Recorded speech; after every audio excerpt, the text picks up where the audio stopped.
حضرت عثمان کا چونکہ میں رشتہ دار ہوں، بنو امیہ سے میرا تعلق ہے، حضرت عثمان بھی بنو امیہ کے تھے، تو حکومت پہ دباؤ ڈالا جائے کہ حضرت عثمان کے قاتلوں کو چوک پر لٹکایا جائے۔ یہ گڑبڑ یہاں سے شروع ہوئی ہے۔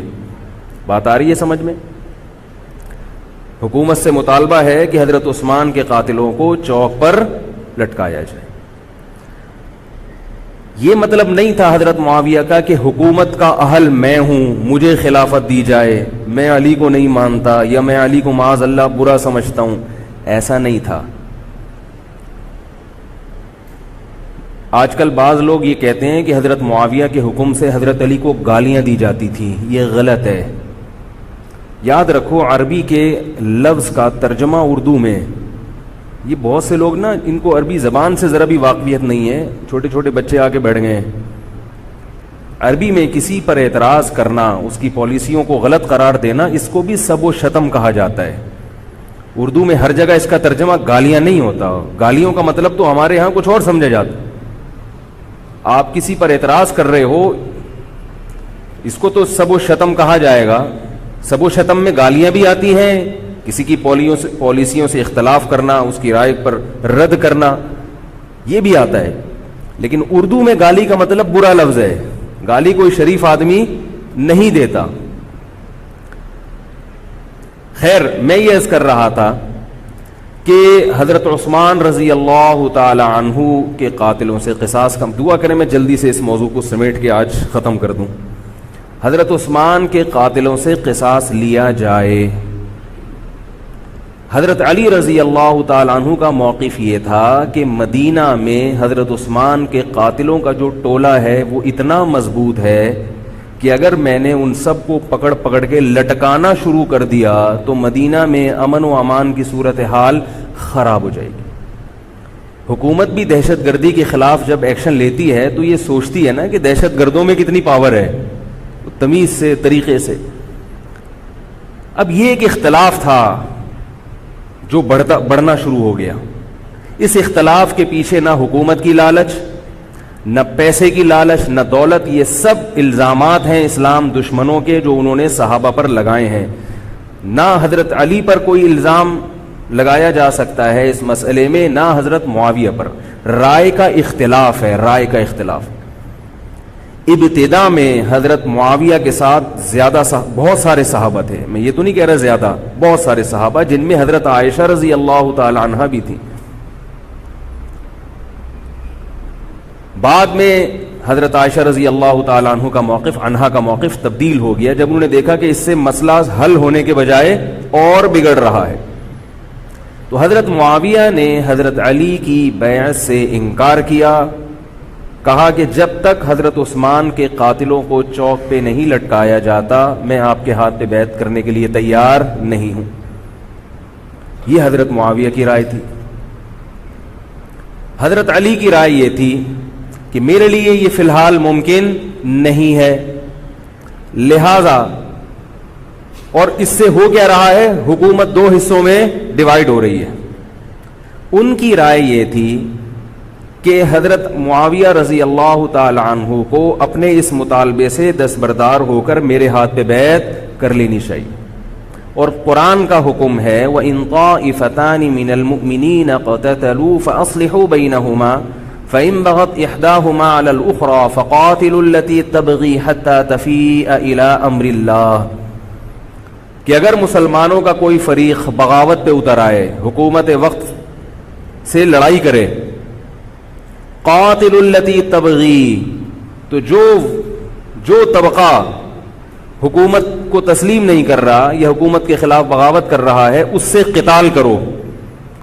حضرت علی کا موقف یہ تھا کہ قرآن مجید کی یہ آیت مجھ سے مطالبہ کر رہی ہے کہ جو لوگ میرے ہاتھ پہ بیعت نہیں ہو رہے جبکہ میری خلافت قائم ہو چکی ہے، تو میں مسلمانوں میں تاکہ اختلاف اور انتشار نہ ہو، میں اس فریق کو تلوار کے زور سے بیعت کرنے پر مجبور کروں۔ بات آ رہی ہے سمجھ میں کہ نہیں آ رہی ہے؟ آج تو پولیس بھی نہیں بلا سکتے، موبائل ہی نہیں ہے بھائی، بند پڑے ہوئے، ورنہ میں پولیس بلوا لیتا آج آپ کو بات سمجھانے کے۔ لیکن میں کہتا ہوں کہ میں پولیس اگر بلواتا، اگر پولیس ہی کو سمجھ میں نہیں آئی، یہ بھی تو بڑا مسئلہ ہے۔ خیر، تو حضرت علی کا موقف یہ تھا. حضرت معاویہ کا موقف یہ تھا کہ حکومت کے خلاف بغاوت غلط ہے نا. جس کو حکومت مان لیا ہو, جب تک میں نے خلیفہ مانا ہی نہیں ہے تو میرا یہ عمل بغاوت نہیں کہلائے گا. یہ اختلاف رائے ہے, اور یہ اختلاف صحابہ میں بھی ہوا ہے, تابعین میں بھی ہوا ہے, ائمہ مجتہدین میں بھی ہوا ہے, اور آج تک ہوتا آ رہا ہے. اس قسم کے اختلافات مکمل ختم نہیں ہو سکتے. یہ صحابہ میں بھی ہوا ہے. قرآن و حدیث کو سمجھنے کا اختلاف کہا جاتا ہے اس کو. اور اس اختلاف کے بارے میں نبی صلی اللہ علیہ وسلم کی صحیح حدیث ہے, اذا اجتہد المجتہد فإن اصاب فله اجران وإن اخطأ فله اجر واحد. جب کوئی مجتہد اجتہاد کرتا ہے, کیا مطلب, قرآن و حدیث کو سمجھنے کی کوشش کرتا ہے, اگر وہ صحیح نتیجے پر پہنچ جائے تو اس کو 2 اجر ملتے ہیں, اگر غلط نتیجے پر پہنچے تو بھی 1 اجر ملتا ہے اس کو, اس لیے کہ اس کے بس میں جو تھا وہ اس نے کر لیا. اب پیغمبر تو موجود نہیں ہے جو آگے بتائیں گے کہ یہ صحیح کر رہا ہے, یہ غلط کر رہا ہے. میں نے اپنے ایک استاد سے ایک مرتبہ پوچھا کہ حضرت یہ علماء میں جب اختلاف ہوتا ہے کسی مسئلے میں تو عوام بڑی پریشان ہوتی ہے, کیا کریں ہم؟ انہوں نے فرمایا کہ عوام کو یہ بتاؤ کہ ہم پیغمبر نہیں ہیں اور ہم پیغمبر سے براہ راست مسئلہ پوچھ نہیں سکتے.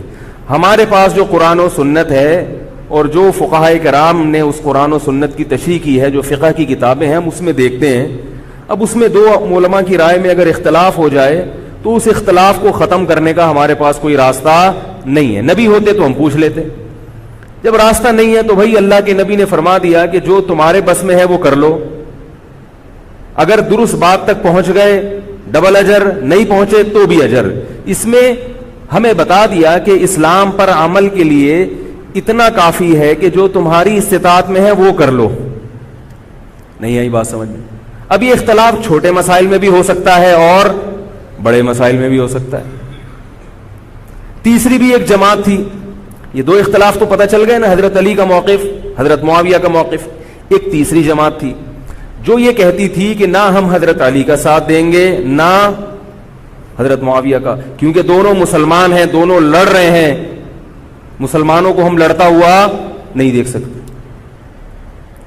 ان کا موقف تھا, حضرت علی رضی اللہ تعالیٰ عنہ ایک صحابی کے پاس گئے اور ان سے کہا کہ آپ میری جماعت میں شامل ہوں اور اہل شام کے خلاف میرے ساتھ مل کے لڑیں. وہ صحابی گئے کہ لکڑی کی تلوار اٹھا کے لائے.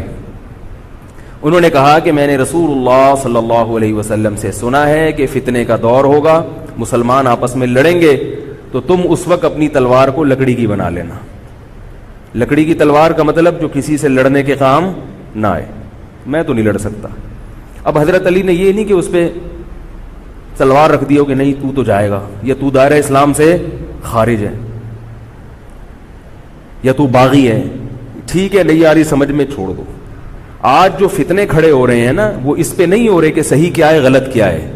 فتنہ اس پر ہو رہا ہے کہ جو مجھے سمجھ میں آ رہا ہے وہ میں تھوپ کے اس کو مسلط کر دوں. مجھے اگر رفع الیدین سمجھ میں آ رہا ہے تو پوری دنیا رفع الیدین کیوں نہیں کر رہی, اور اگر مجھے ترک رفع الیدین سمجھ میں آ رہا ہے تو یہ چند لوگ رفع الیدین کیوں کر رہے ہیں. صحابہ کے دور میں رفع الیدین بھی ہوتا تھا اور ترک بھی ہوتا تھا, پھڈے نہیں ہوتے تھے. صحابہ کے دور میں زور سے آمین بھی تھی اور آہستہ آمین بھی تھی, جھگڑے نہیں تھے. صحابہ کے دور میں امام کے پیچھے فاتحہ پڑھنے والے بھی تھے اور امام کے پیچھے فاتحہ کو ناجائز اور حرام سمجھنے والے بھی تھے, مگر پھڈے بازی بولو بھائی نہیں تھی. تو حضرت علی رضی اللہ تعالیٰ عنہ نے ان صحابی کو مجبور نہیں کیا. حضرت علی کی فوج میں عمار ابن یاسر رضی اللہ تعالیٰ عنہ بھی تھے, زبیر ابن عوام, عبداللہ ابن زبیر رضی اللہ تعالیٰ عنہ, عبداللہ ابن زبیر ابن عوام. حدیث میں آتا ہے کہ جب جنگ صفین میں, جنگ جمل میں دونوں فوجیں آمنے سامنے کھڑی ہوئی ہیں, زبیر ابن عوام رضی اللہ تعالیٰ عنہ نے تقریر کی, اہل شام سے خطاب کر کے کہا کہ اے اہل شام, ہم جانتے ہیں کہ تمہارے ساتھ محمد صلی اللہ علیہ وسلم کی زوجہ ہیں حضرت عائشہ, جو ہمارے موقف سے متفق, یہ صحیح بخاری کی روایت ہے, جو ہمارے موقف سے متفق نہیں ہے لیکن ہے نبی کی بیوی, اور ساتھ کس کا دے رہی ہیں؟ تمہارا. اب اعتدال دیکھیں صحابہ کی رائے میں. فرمایا اللہ کی قسم ہم یہ جانتے ہیں کہ جیسے وہ دنیا میں نبی کی زوجہ تھی جنت میں بھی نبی کی زوجہ ہوں گی، اگرچہ وہ اس معاملے میں ہمارے خلاف ہیں مگر اس کی وجہ سے ہم ان کے جنتی ہونے کا انکار نہیں کر سکتے۔ کیا مطلب؟ ان کی سمجھ میں جو آ رہا ہے وہ اس کے حساب سے کر رہی ہیں، لیکن ہماری سمجھ میں ان کی بات نہیں آ رہی۔ کیوں؟ اس لیے فرمایا کہ ہم یہ دیکھ رہے ہیں کہ اللہ ہمیں نبی کی زوجہ عائشہ رضی اللہ تعالی عنہا کے ذریعے آزما رہا ہے کہ تم نبی کی زوجہ کو دیکھتے ہو یا قرآن کے حکم کو دیکھتے ہو۔ قرآن کہہ رہا ہے کہ خلیفہ کے خلاف بغاوت نہیں ہو سکتی، کائنم من کان، بغاوت کرنے والا کوئی بھی کیوں نہ ہو۔ تو نہ چاہتے ہوئے بھی ہم تمہارے خلاف آ کے کھڑے ہوئے ہیں۔ خدا کی قسم اس آزمائش میں ہمیں کس نے ڈالا ہے؟ اللہ نے ڈالا ہے۔ وہ لوگ جو حضرت عائشہ رضی اللہ تعالی عنہا پر تہمتیں لگاتے ہیں، جو حضرت معاویہ کو برا بھلا کہتے ہیں، وہ لوگ حضرت علی اور ان کے ساتھیوں سے سبق کیوں نہیں سیکھ لیتے؟ ایک مرتبہ میرے پاس ایک سوال آیا، سوال کرنے والے نے حضرت معاویہ کی شان میں گستاخی کا پورا ایک باب باندھا ہوا تھا۔ اس نے کہا کہ جس نے نبی کے داماد کے خلاف تلوار اٹھائی وہ اسلام میں معاذ اللہ کیسے ہو سکتا ہے، اور ایسے برے برے القاب کہ میں زبان پہ بھی نہیں لا سکتا۔ میری عادت ہے شارٹ کٹ جواب دینے کی، گل ویلے دی تے پھل موسم دا۔ اتنا ٹائم تھوڑی ہے کہ ہر آدمی کے سوال کو لے کے بیٹھ جائیں۔ میں نے کہا آپ کے جواب میں اتنا کافی ہے کہ یہ وہ الزامات ہیں کہ جس کے خلاف تلوار اٹھائی اس نے بھی یہ الزامات نہیں لگائے۔ مدعی سست اور گواہ چست، نہیں آ رہی میرا خیال ہے بات۔ جو حضرت علی کے ساتھ تھے انہوں نے تو یہ کچھ حضرت معاویہ کے خلاف نہیں کہا، انہوں نے تو وہ تو پھر بھی جنتی مان رہے ہیں، ایک دوسرے کی نماز جنازہ میں شریک ہو رہے ہیں، مال غنیمت کو تقسیم نہیں کر رہے، ایک دوسرے کی عورت پہ ہاتھ نہیں اٹھا رہے، احترام کر رہے ہیں، ایک دوسرے کے پیچھے جنگ ختم ہونے کے بعد نمازیں پڑھی جا رہی ہیں۔ اللہ تعالیٰ نے یہ مثال صحابہ کی قائم کی ہے دنیا کو دکھانے کے لیے کہ ان میں اتنا بڑا اختلاف ہو کہ تلواریں بھی چل جائیں تو وہ اختلاف بھی حدود سے تجاوز نہیں کرتا، اور ہمارے چھوٹے چھوٹے اختلافات میں کیا ایک دوسرے کے خلاف بہتان تراشیاں اور زبان درازیاں ہوتی ہیں۔ تو یہ اختلاف تھا حضرت علی اور حضرت معاویہ کا، جس میں تین فریق تھے۔ ایک حضرت علی تھے، ان کا موقف یہ تھا کہ میرے لیے تلوار اٹھانا واجب ہے۔ حضرت علی کے ساتھ جو لوگ تھے ان کا بھی یہ موقف تھا۔ حضرت معاویہ کا یہ موقف تھا کہ میں باغیوں کی فہرست میں آتا نہیں ہوں۔ کیوں نہیں آتا؟ اس لیے نہیں آتا کہ میں نے خلافت کو تسلیم نہیں کیا، اور ان کے ساتھ بھی صحابہ کرام کی ایک جماعت تھی۔ اور تیسرا موقف، بہت سارے صحابہ یہ تھے جو کہتے تھے ہم کسی کا ساتھ نہیں دیں گے، دونوں طرف مسلمان ہیں، ہماری تلوار سے کسی مسلمان کا خون ہو ہم یہ برداشت نہیں کر سکتے۔ ہماری رائے یہ ہے، اہل سنت والجماعت کی رائے یہ ہے کہ یہ ان تینوں فریقوں میں جو برحق تھے وہ حضرت علی تھے، کیونکہ حکومت تھی ان کے پاس۔ باقی جو دونوں فریق تھے صحابہ کرام کے، ان سے غلطی ہوئی ہے، مگر یہ غلطی اجتہادی ہے، یہ نفس پرستی والی غلطی، حکومت کی لالچ والی، دولت کی لالچ والی، یا ہٹ دھرمی والی یا ضد والی غلطی بولو بھائی نہیں ہے۔ یہ وہ غلطی ہے جس کے بارے میں محمد صلی اللہ علیہ وسلم نے فرمایا کہ اگر مجتہد سے غلطی ہوتی ہے تو بھی اس کو اجر ملتا ہے، کیونکہ اللہ نے قرآن میں فرمایا فاتقوا اللہ ما استطعتم، اللہ سے اتنا ڈرو جتنی تم میں استطاعت ہے۔ تو ان کی جتنی سمجھ میں آیا انہوں نے اس حساب سے کیا۔ تو دو جنگیں ہوئی ہیں، جنگ جمل اور جنگ صفین۔ اب ایک اور بات ہے، تاریخی حقیقت ہے کہ دو جنگوں کے بعد حضرت علی رضی اللہ تعالی عنہ کو خوارج نے شہید کر دیا۔ یہ وہی خوارج جو حضرت عثمان کے قاتل تھے، انہوں نے شہید کس کو کیا؟ حضرت علی کو۔ حضرت علی کی شہادت کے بعد حضرت حسن رضی اللہ تعالی عنہ کی 6 مہینے تقریباً خلافت رہی ہے۔ حضرت حسن رضی اللہ تعالی عنہ نے امت میں جوڑ پیدا کرنے کے لیے حضرت معاویہ رضی اللہ تعالی عنہ سے سلو کر لی، اور خلافت سے دستبردار ہو کر حضرت معاویہ کے ہاتھ پر بیعت ہو گئے۔ نہیں آ رہی میرا، پولیس کو فون کریں یار، بہت اہم بات ہے یہ، اس کو اچھی طرح سمجھ لیں، اللہ کرے سمجھ میں آ جائے۔ تو جب یہ ہو گیا تو مسئلہ ختم ہو گیا نا. لوگوں نے حضرت حسن سے کہا, یہ میں بالکل مستند روایتیں پیش کر رہا ہوں, اس کے سب کے حوالے ہیں, اور بہت ایسا نہیں ہے کہ تاریخ کی کتابوں کے, یہ احادیث کی کتابوں کے سے پیش کر رہا ہوں. حدیث کا جو معیار ہے وہ تاریخی کتب سے بہت زیادہ ہوتا ہے.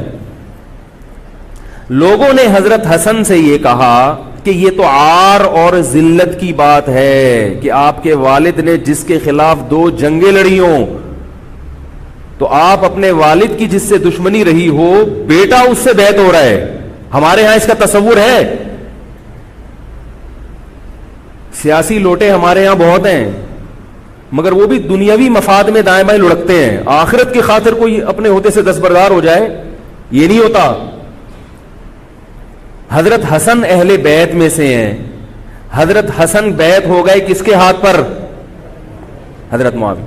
لوگوں نے کہا یہ عار اور ذلت کی بات ہے. تو حضرت حسن کے وہ تاریخی الفاظ ہیں کہ میں دنیا کی ذلت کو جہنم کی آگ پر ترجیح دیتا ہوں. کیا مطلب؟ میں مسلمانوں کو آپس میں لڑتا ہوا نہیں دیکھ سکتا, میں نہیں لڑتا ہوا دیکھ سکتا. اب کوئی اس بیس پر حضرت علی پہ الزام لگائے کہ اس کا مطلب وہ لڑتا ہوا دیکھ سکتے تھے. بھائی ان کا جو موقف تھا, جو ان کی سمجھ میں آیا, وہ انہوں نے کیا. حضرت حسن کا موقف اپنے والد کے موقف سے مختلف تھا. یہ اختلاف رائے ہو سکتا ہے. ان کا موقف یہ تھا کہ بھئی حضرت معاویہ حکومت کے اہل ہوں یا نہ ہوں, یہ ایک الگ بحث ہے. اگر میں ان کے مقابلے میں متوازی حکومت قائم کروں گا تو پھر مطالبہ ہوگا حضرت عثمان کے قاتل سے قصاص, جو کہ ممکن نہیں ہے, اور پھر یہ لڑائی آگے چلے گی. تو بہتر ہے کہ دستبردار ہو جاؤ کہ حضرت آپ ہمارے خلیفہ ہیں, آپ ہمارے امیر ہیں. نبی صلی اللہ علیہ وسلم اس کی پیشگوئی پہلے کر چکے تھے. حضرت حسن رضی اللہ تعالیٰ عنہ کے بارے میں فرما چکے تھے کہ اللہ میرے اس بیٹے کے ذریعے مسلمانوں کے 2 فریق میں صلح پیدا کریں. تو جو اہل بیت سے محبت کرنے والے لوگ ہیں, ان کو بھی چاہیے کہ کوئی ایسا کام نہ کریں جس سے مسلمانوں میں دوبارہ سے اختلاف اور انتشار پیدا ہو جائے. جوڑ کی اہمیت شریعت میں زیادہ ہے. اب جب حضرت معاویہ کی خلافت قائم ہوئی ہے, حضرت معاویہ نے حضرت حسن رضی اللہ تعالیٰ عنہ کے اکرام میں کوئی کسر نہیں چھوڑی. اس پر متواتر روایات ہیں کہ حضرت معاویہ جتنا حضرت حسن کا اکرام کیا کرتے تھے, اتنا کسی کا اکرام نہیں کرتے تھے. بہت زیادہ آپ کو عزت دی حضرت معاویہ رضی اللہ تعالیٰ عنہ نے. حضرت معاویہ کے بعد یزید کی خلافت قائم ہوئی ہے, حکومت قائم ہوئی ہے. حضرت معاویہ صحابی رسول تھے. بہت سارے صحابہ کو آپ کے طریقہ حکومت پر اعتراض تھا, کیونکہ بہرحال باقاعدہ سلیکشن نہیں ہوئی تھی. لیکن پھر بھی صحابہ اکرام نے, جب حضرت حسن بیعت ہو گئے تو باقی کس کو اعتراض کا ہوگا بھائی. پھر حضرت معاویہ رضی اللہ تعالیٰ عنہ کے دور میں بہت جہاد ہوا ہے. اسلامی خلافت, ہمارا جو بر صغیر میں اسلام آیا ہے, اس کا بہت بڑا حصہ حضرت معاویہ کے دور میں اسلام آیا یہاں. حضرت معاویہ کے بعد جب یزید خلیفہ بنا ہے مسلمانوں کا, تو بہت سارے صحابہ نے یزید کے ہاتھ پہ, بہت سارے تو نہیں, چند صحابہ نے یزید کے ہاتھ پر بیعت کرنے سے انکار کر دیا. وہ اتنے تھوڑے صحابہ ہیں جن کو انگلیوں پہ گنا جا سکتا ہے, جن میں حضرت حسین بھی تھے, حضرت حسن نہیں, حضرت حسن کے بھائی, بولو بھائی, حضرت حسین. جمہور صحابہ کا موقف یہ تھا کہ یزید کا طریقہ خلافت اگرچہ غلط ہے, طریقہ حکومت اگرچہ غلط ہے, مگر رسول اللہ صلی اللہ علیہ وسلم کی صحیح احادیث موجود ہیں. نبی صلی اللہ علیہ وسلم نے فرمایا, صحیح بخاری کی حدیث ہے, اسمعوا واطیعوا ولو سلط علیکم رجل حبشی کأن رأسہ ذبیبہ. آپ صلی اللہ علیہ وسلم نے فرمایا, سنو اور اطاعت کرو, اگرچہ تم پر کوئی حبشی غلام مسلط کر دیا جائے جس کا سر کشمش کی طرح پچکا ہوا ہو. کیا مطلب؟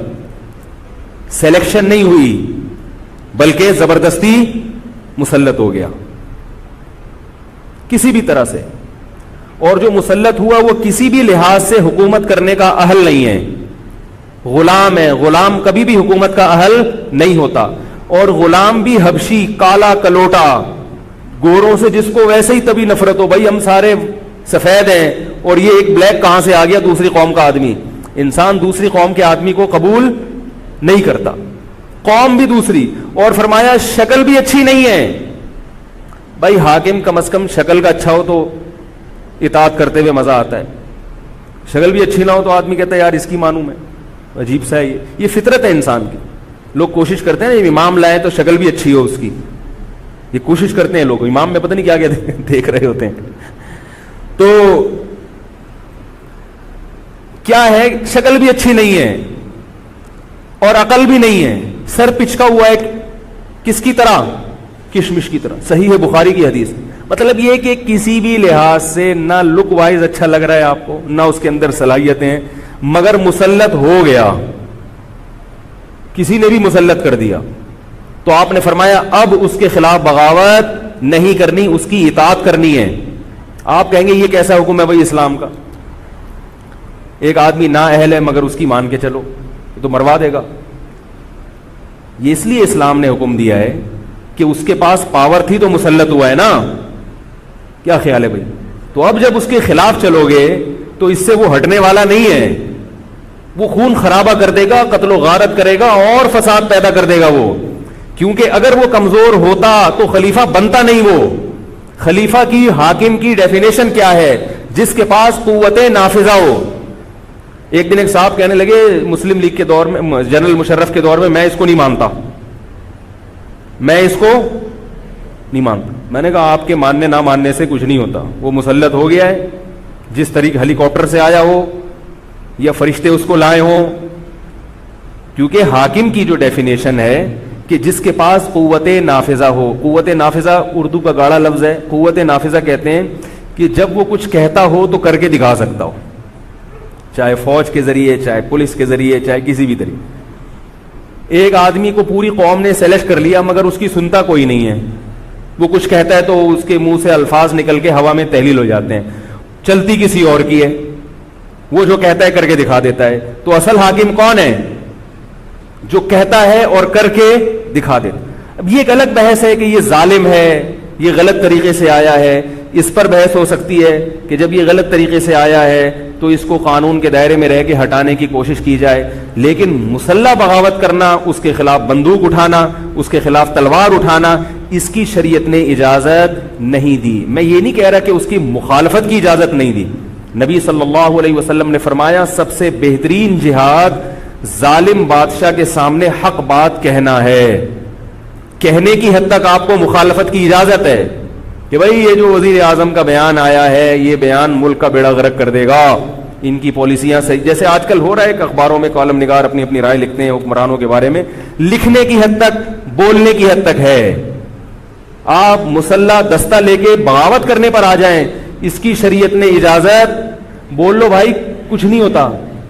یہ قرآن اور سنت سے بات ثابت ہے, اس کی شریعت نے اجازت نہیں دی ہے. کیونکہ آپ یہ کریں گے تو اللہ نے دنیا کو اسباب کے ساتھ جوڑا ہوا ہے.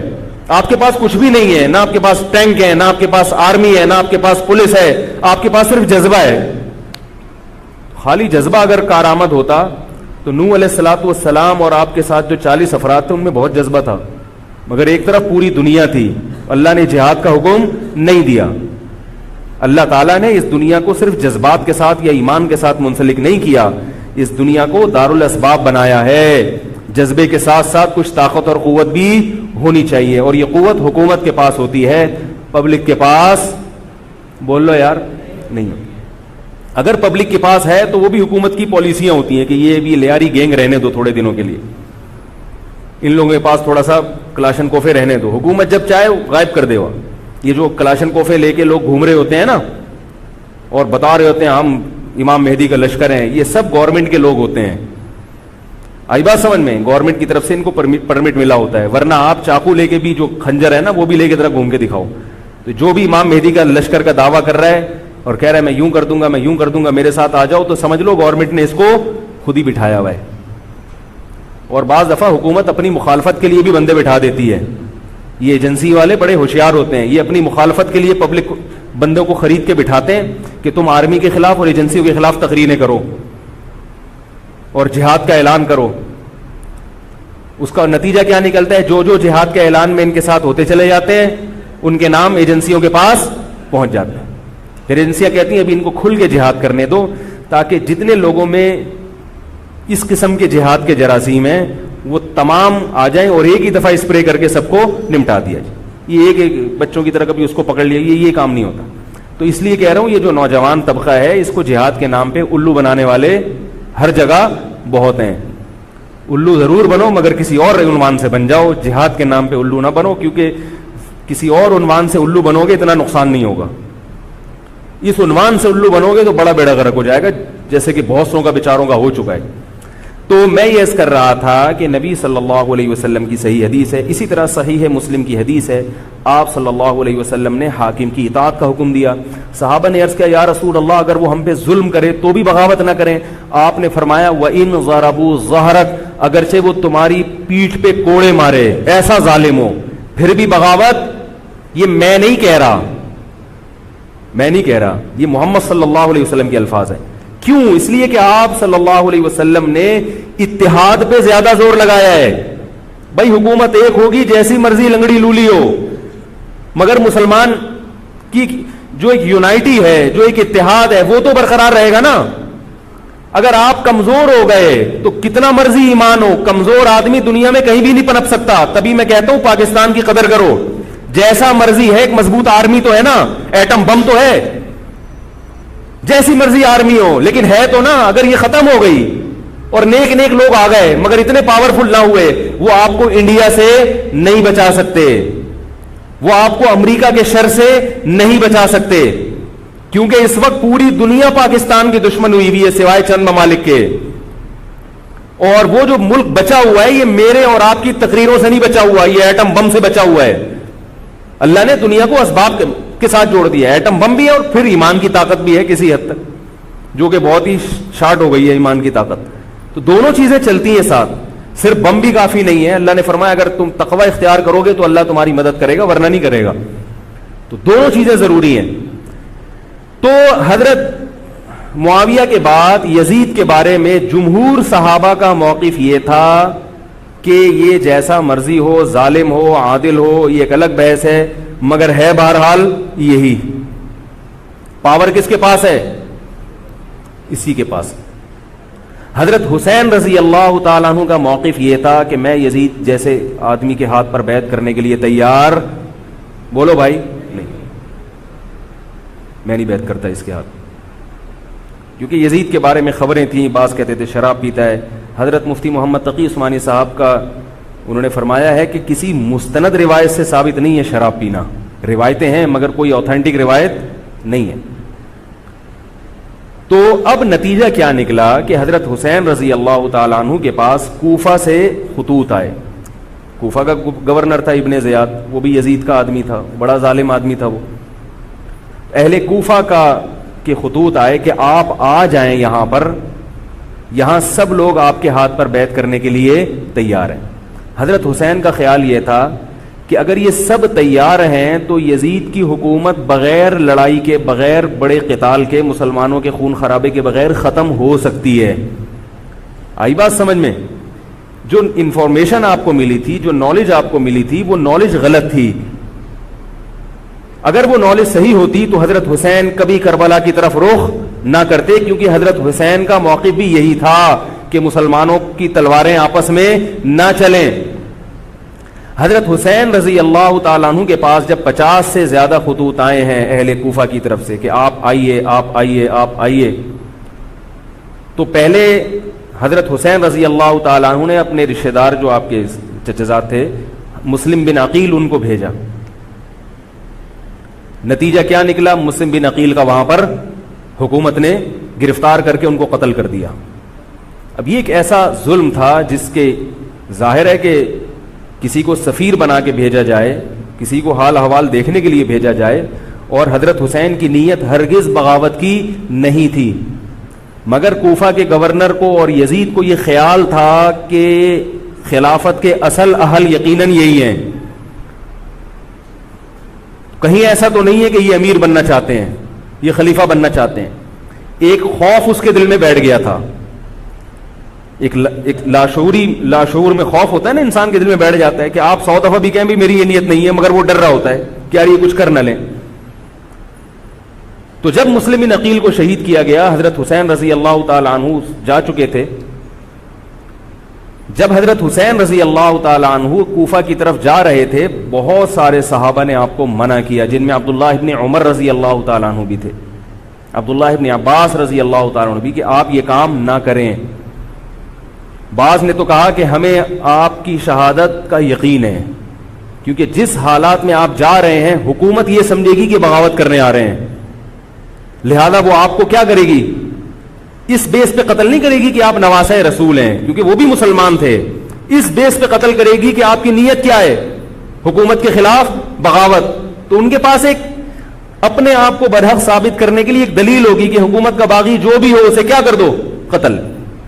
رسول اللہ صلی اللہ علیہ وسلم نے فرمایا، صحیح حدیث ہے، کہ جب مسلمان کسی ایک امیر پہ جمع ہو جائیں تو اس کے خلاف جو بھی اٹھے، نبی نے فرمایا اس کو قتل کر دو، کائنم من کان، چاہے وہ اس کے خلاف اٹھنے والا کتنا ہی نیک کیوں نہ ہو. یہ حدیث کے الفاظ ہیں. حضرت حسین کا موقف یہ تھا کہ میں نے ابھی تک یزید کی خلافت اور حکومت کو تسلیم نہیں کیا، لہذا میں اس وعید میں داخل نہیں ہوں.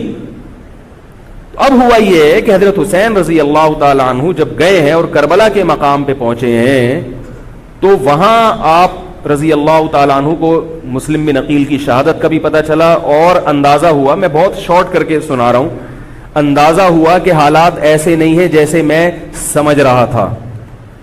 عبید اللہ جو ابن زیاد تھا بدبخت، اس نے حضرت حسین کو یہ کہا کہ بغیر کسی شرط کے حضرت حسین کو گرفتار کر کے لاؤ اور میرے ہاتھ پر بیعت کراؤ.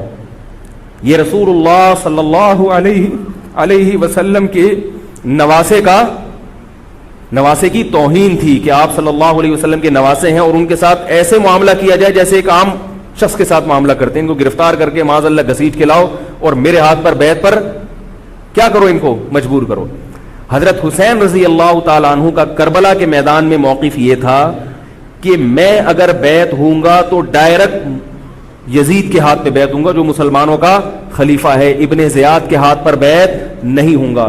یہ بھی اس تاریخ کا ایک اہم پہلو ہے کہ حضرت حسین نے کوفہ جانے کا ارادہ ترک کر دیا اور کربلا سے شام جانے کا آپ رضی اللہ تعالیٰ عنہ نے ارادہ کر لیا.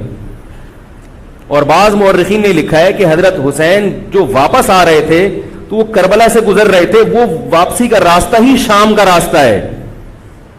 نہیں یاری بات میرا خیال ہے سمجھ، وہ جس ٹریک پر چل رہے تھے وہ راستہ کون سا ہے، وہ شام کو جاتا ہے. یہ اس کی علامت ہے کہ آپ یزید سے ملاقات کے لیے، مذاکرات کے لیے تیار بولو بھائی ہو چکے تھے کہ میں خود براہ راست یزید سے مل کے حال احوال دیکھتا ہوں، اگر مجھے سمجھ میں آئے تو میں اس کے ہاتھ پہ بیعت ہو جاؤں گا.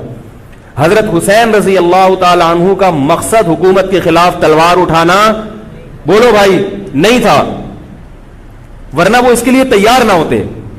مگر جو ابن زیاد تھا اس نے حضرت حسین رضی اللہ تعالی عنہ اور آپ کے ساتھ جتنے اہل بیت تھے ان پر ظلم یہ کیا اس بدبخت نے کہ اس نے انہیں شام جانے کا راستہ نہیں دیا اور اس میں اپنی توہین محسوس کی کہ میرے ہاتھ پر بیعت کیوں نہیں ہو رہے، اور لشکر بھیجا جس لشکر نے چاروں طرف سے حضرت حسین رضی اللہ تعالیٰ عنہ کو گھیرا. حضرت حسین نے کہا کہ میں عزت کی جو موت ہے اس کو ذلت کی زندگی پر ترجیح دیتا ہوں. کوئی بھی غیرت مند ہوتا تو اس وقت یہی کرتا کہ بھئی جب میں اپنے دعوے سے بھی دستبردار ہو گیا اور میں شام جانے کے لیے بھی تیار ہو گیا، اب میرا راستہ روکنے کی کیا حقیقت ہے. اللہ تعالی کوفہ کے گورنر کے ذریعے حضرت حسین کا قتل کروانا چاہتے تھے تاکہ اس کی بدبختی ساری دنیا کے سامنے ظاہر ہو جائے. اگر حضرت حسین پھر بھی تلوار چلاتے، پھر بھی لڑتے، تو حضرت حسین پر یہ الزام لگایا جا سکتا تھا کہ معاذ اللہ آپ باغیوں میں ہیں. تو اللہ تعالیٰ نے اپنے نبی کے نواسے کو اس الزام سے محفوظ رکھا اور آپ نے لڑائی کا ارادہ ترک کر دیا. حضرت حسین نے کربلا کے میدان میں جو لڑائی لڑی ہے وہ اقدامی لڑائی نہیں تھی، وہ دفاعی لڑائی تھی. دیکھو جب حکومت آپ کو گھیر لے چاروں طرف سے، آپ کہیں ٹھیک ہے بھائی میں لڑائی سے دستبردار ہوتا ہوں، مجھے میرے گھر جانے دو. حضرت حسین کا ایک مطالبہ یہ بھی تھا کہ یا تو مجھے واپس جانے دو مدینہ، میں جہاں سے آیا ہوں وہیں جا رہا ہوں واپس، مکہ جانے دو یا مدینہ جانے دو. ان کا ایک مطالبہ تھا کہ نہیں، ان کو گرفتار کر کے لاؤ اور زبردستی ہمارے ہاتھ پر بیعت کراؤ. یہ ظلم تھا. نتیجہ کیا نکلا ہے کہ کربلا کے میدان میں آپ کو گھیر کر آپ کو بھی شہید کر دیا گیا، اور جتنے اہل بیت تھے مرد سوائے امام زین العابدین کے جو حضرت حسین رضی اللہ، حضرت حسن کے بیٹے تھے، ان کے علاوہ جتنے بھی اہل بیت تھے ان سب کو قتل کر دیا گیا. اور یہ اسلامی تاریخ پر ایک بدنما داغ ہے یہ واقعہ کہ ایک اسلامی حکومت تھی اور اس کے اسلامی حکمران تھے، اور ان حکمرانوں کے ہاتھوں محمد صلی اللہ علیہ وسلم کے نواسے کا سر جو ہے وہ گردن اڑائی گئی ہے. مجھ سے خدا کی قسم یہ الفاظ ادا نہیں ہو رہے، میں اپنے جذبات پہ بہت زیادہ کنٹرول کر رہا ہوں. وہ منظر کیا ہوگا کہ جب نبی صلی اللہ علیہ وسلم کے نواسے، آپ صلی اللہ علیہ وسلم کے نواسے کی گردن اڑائی گئی ہوگی. تو یہ بہت ایک اسلامی تاریخ میں ایک بدترین واقعہ ہے. لیکن بات یہ ہے کہ جب یہ واقعہ ہو گیا اور قتل کر دیا گیا، باقی جتنے بھی جو زندہ بچے تھے اہل بیت وہ یزید کے پاس لے جائے گئے. روایات میں آتا ہے کہ یزید نے ان کا اکرام کیا اور ان کو عزت کے ساتھ تحفے تحائف دے کر واپس کیا. یہ جو کربلا کے واقعات میں جو ظلم کی داستانیں اضافی بیان کی جاتی ہیں، اس کا مستند تاریخی روایات سے کوئی ثبوت بولو بھائی نہیں ملتا. اب لوگوں نے اپنی دکانیں چمکا لی ہیں، پانی نہیں تھا، کئی دنوں سے کھانا نہیں ملا. صحیح روایات سے ثابت ہے کہ حضرت حسین رضی اللہ تعالیٰ عنہ کربلا کے میدان میں وضو کر کے نماز پڑھتے تھے تو پانی تھا تو. اور بعض نے یہ کہا کہ اہل بیت کی عورتوں کی عزتیں اچھالی گئی ہیں. آپ اس طرح کی باتیں کر کے اہل بیت سے محبت کا اظہار کر رہے ہو یا ان کی توہین کر رہے ہو؟ بولو بھائی. اگر کوئی عزت دار پاک دامن عورت ہو، بالفرض اس کی عزت پہ ڈاکہ ڈلتا ہے بالفرض، تو آپ اس بات کو چھپاؤ گے نا، آپ جھوٹ بولو گے، بولو گے نہیں بھائی اس کی عزت پہ کوئی آنچ نہیں آئی ہے. کیونکہ جب عورت کی عزت کو آپ کوئی تار تار کر دے اور آپ ممبر پہ بیٹھ کے اس کو بتا دو تو وہ عزت تار تار ہونے سے اتنی بے عزتی نہیں ہوگی جتنی اس بات کو بیان کرنے سے اس کی بے عزتی ہوگی. حقیقت یہ ہے کہ کسی مستند روایت سے ثابت نہیں ہے کہ اہل بیت کی عورتوں کی عزتوں کو اچھالا گیا. وہ نبی کے گھرانے کی عورتیں تھیں، ان کا ناخن بھی کوئی نامحرم مرد نہیں دیکھ پاتا تھا. دوپٹہ اتر گیا زینب کا اور زینب کی چادر چھن گئی، یہ سب غلط ہے، یہ سب من گھڑت باتیں ہیں. چونکہ وہ بہرحال مسلمان تھے جو حضرت حسین کے خلاف لڑ رہے تھے، ظالم تھے، اس میں کوئی شک نہیں ہے. اس سے بڑا ظلم اس کائنات میں ہوا نہیں ہوگا کہ ایک شخص جو اپنے آپ کو مسلمان کہتا ہے اور وہ نبی کے نواسے کو قتل کر دے اور اہل بیت کو قتل کر دے. اسلامی سیاست میں اتنی گندی تاریخ ہمیں کبھی بھی نہیں ملتی. حضرت عثمان کا بھی قتل ہوا، وہ بھی بہت بڑا ظلم تھا، مگر یہ ظلم اس ظلم کی نوعیت سے بڑھ کر تھا، کیونکہ حضرت عثمان کا قتل حکومت کے ہاتھوں نہیں ہوا ہے، باغیوں کے ہاتھوں ہوا ہے. یہاں حضرت حسین کا قتل کس کے ہاتھوں ہوا ہے؟ حکومت کے ہاتھوں ہوا ہے جس پر لوگ بیعت کر چکے تھے.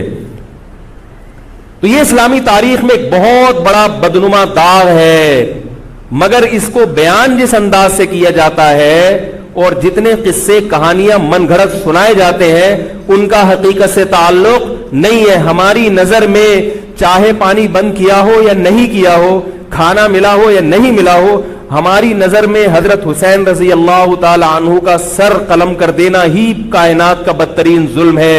یہی ایسا ظلم ہے کہ جس پر جتنا غم کیا جائے کم ہے. غم منایا نہیں، غم کیا جائے. منانا الگ چیز ہے، غمزدہ ہونا الگ چیز ہے. لیکن جو آگے اس میں تڑکا لگایا جاتا ہے اس کا حقائق سے تعلق بولو بھائی نہیں ہے.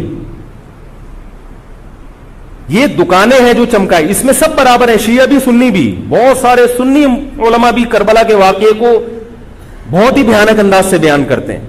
اور مقصد کیا ہوتا ہے؟ پبلک کو رلانا.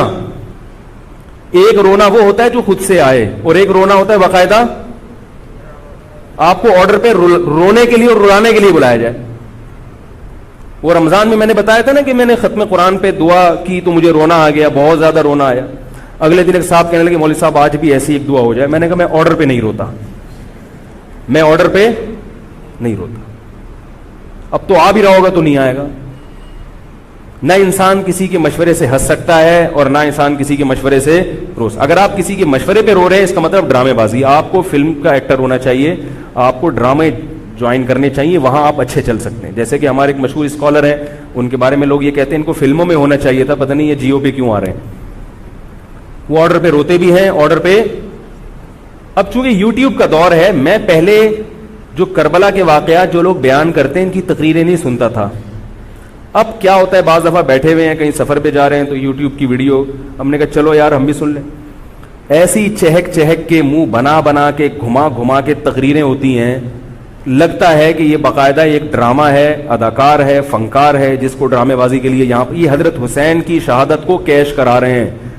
یہ حضرت حسین سے محبت کرنے والے نہیں ہیں, یہ ان کی شہادت کو دیکھو. اس کی مثال ایسے جیسے کوئی محلے میں مر گیا, کسی سیٹھ کا بیٹا مرا, اب آپ کو سیٹھ سے قرضہ چاہیے تو سب سے زیادہ آپ روگے نا, تاکہ سیٹھ صاحب سمجھیں کہ محبت سب سے زیادہ کس کو ہے, آپ کو. تو آپ اس کی بیٹے کی موت کو کیا کرا رہے ہو, کیش کرا رہے ہو. بعض لوگ کسی کی شہادت کو کیش کراتے ہیں, کسی پہ ظلم کو کیش کراتے ہیں. تو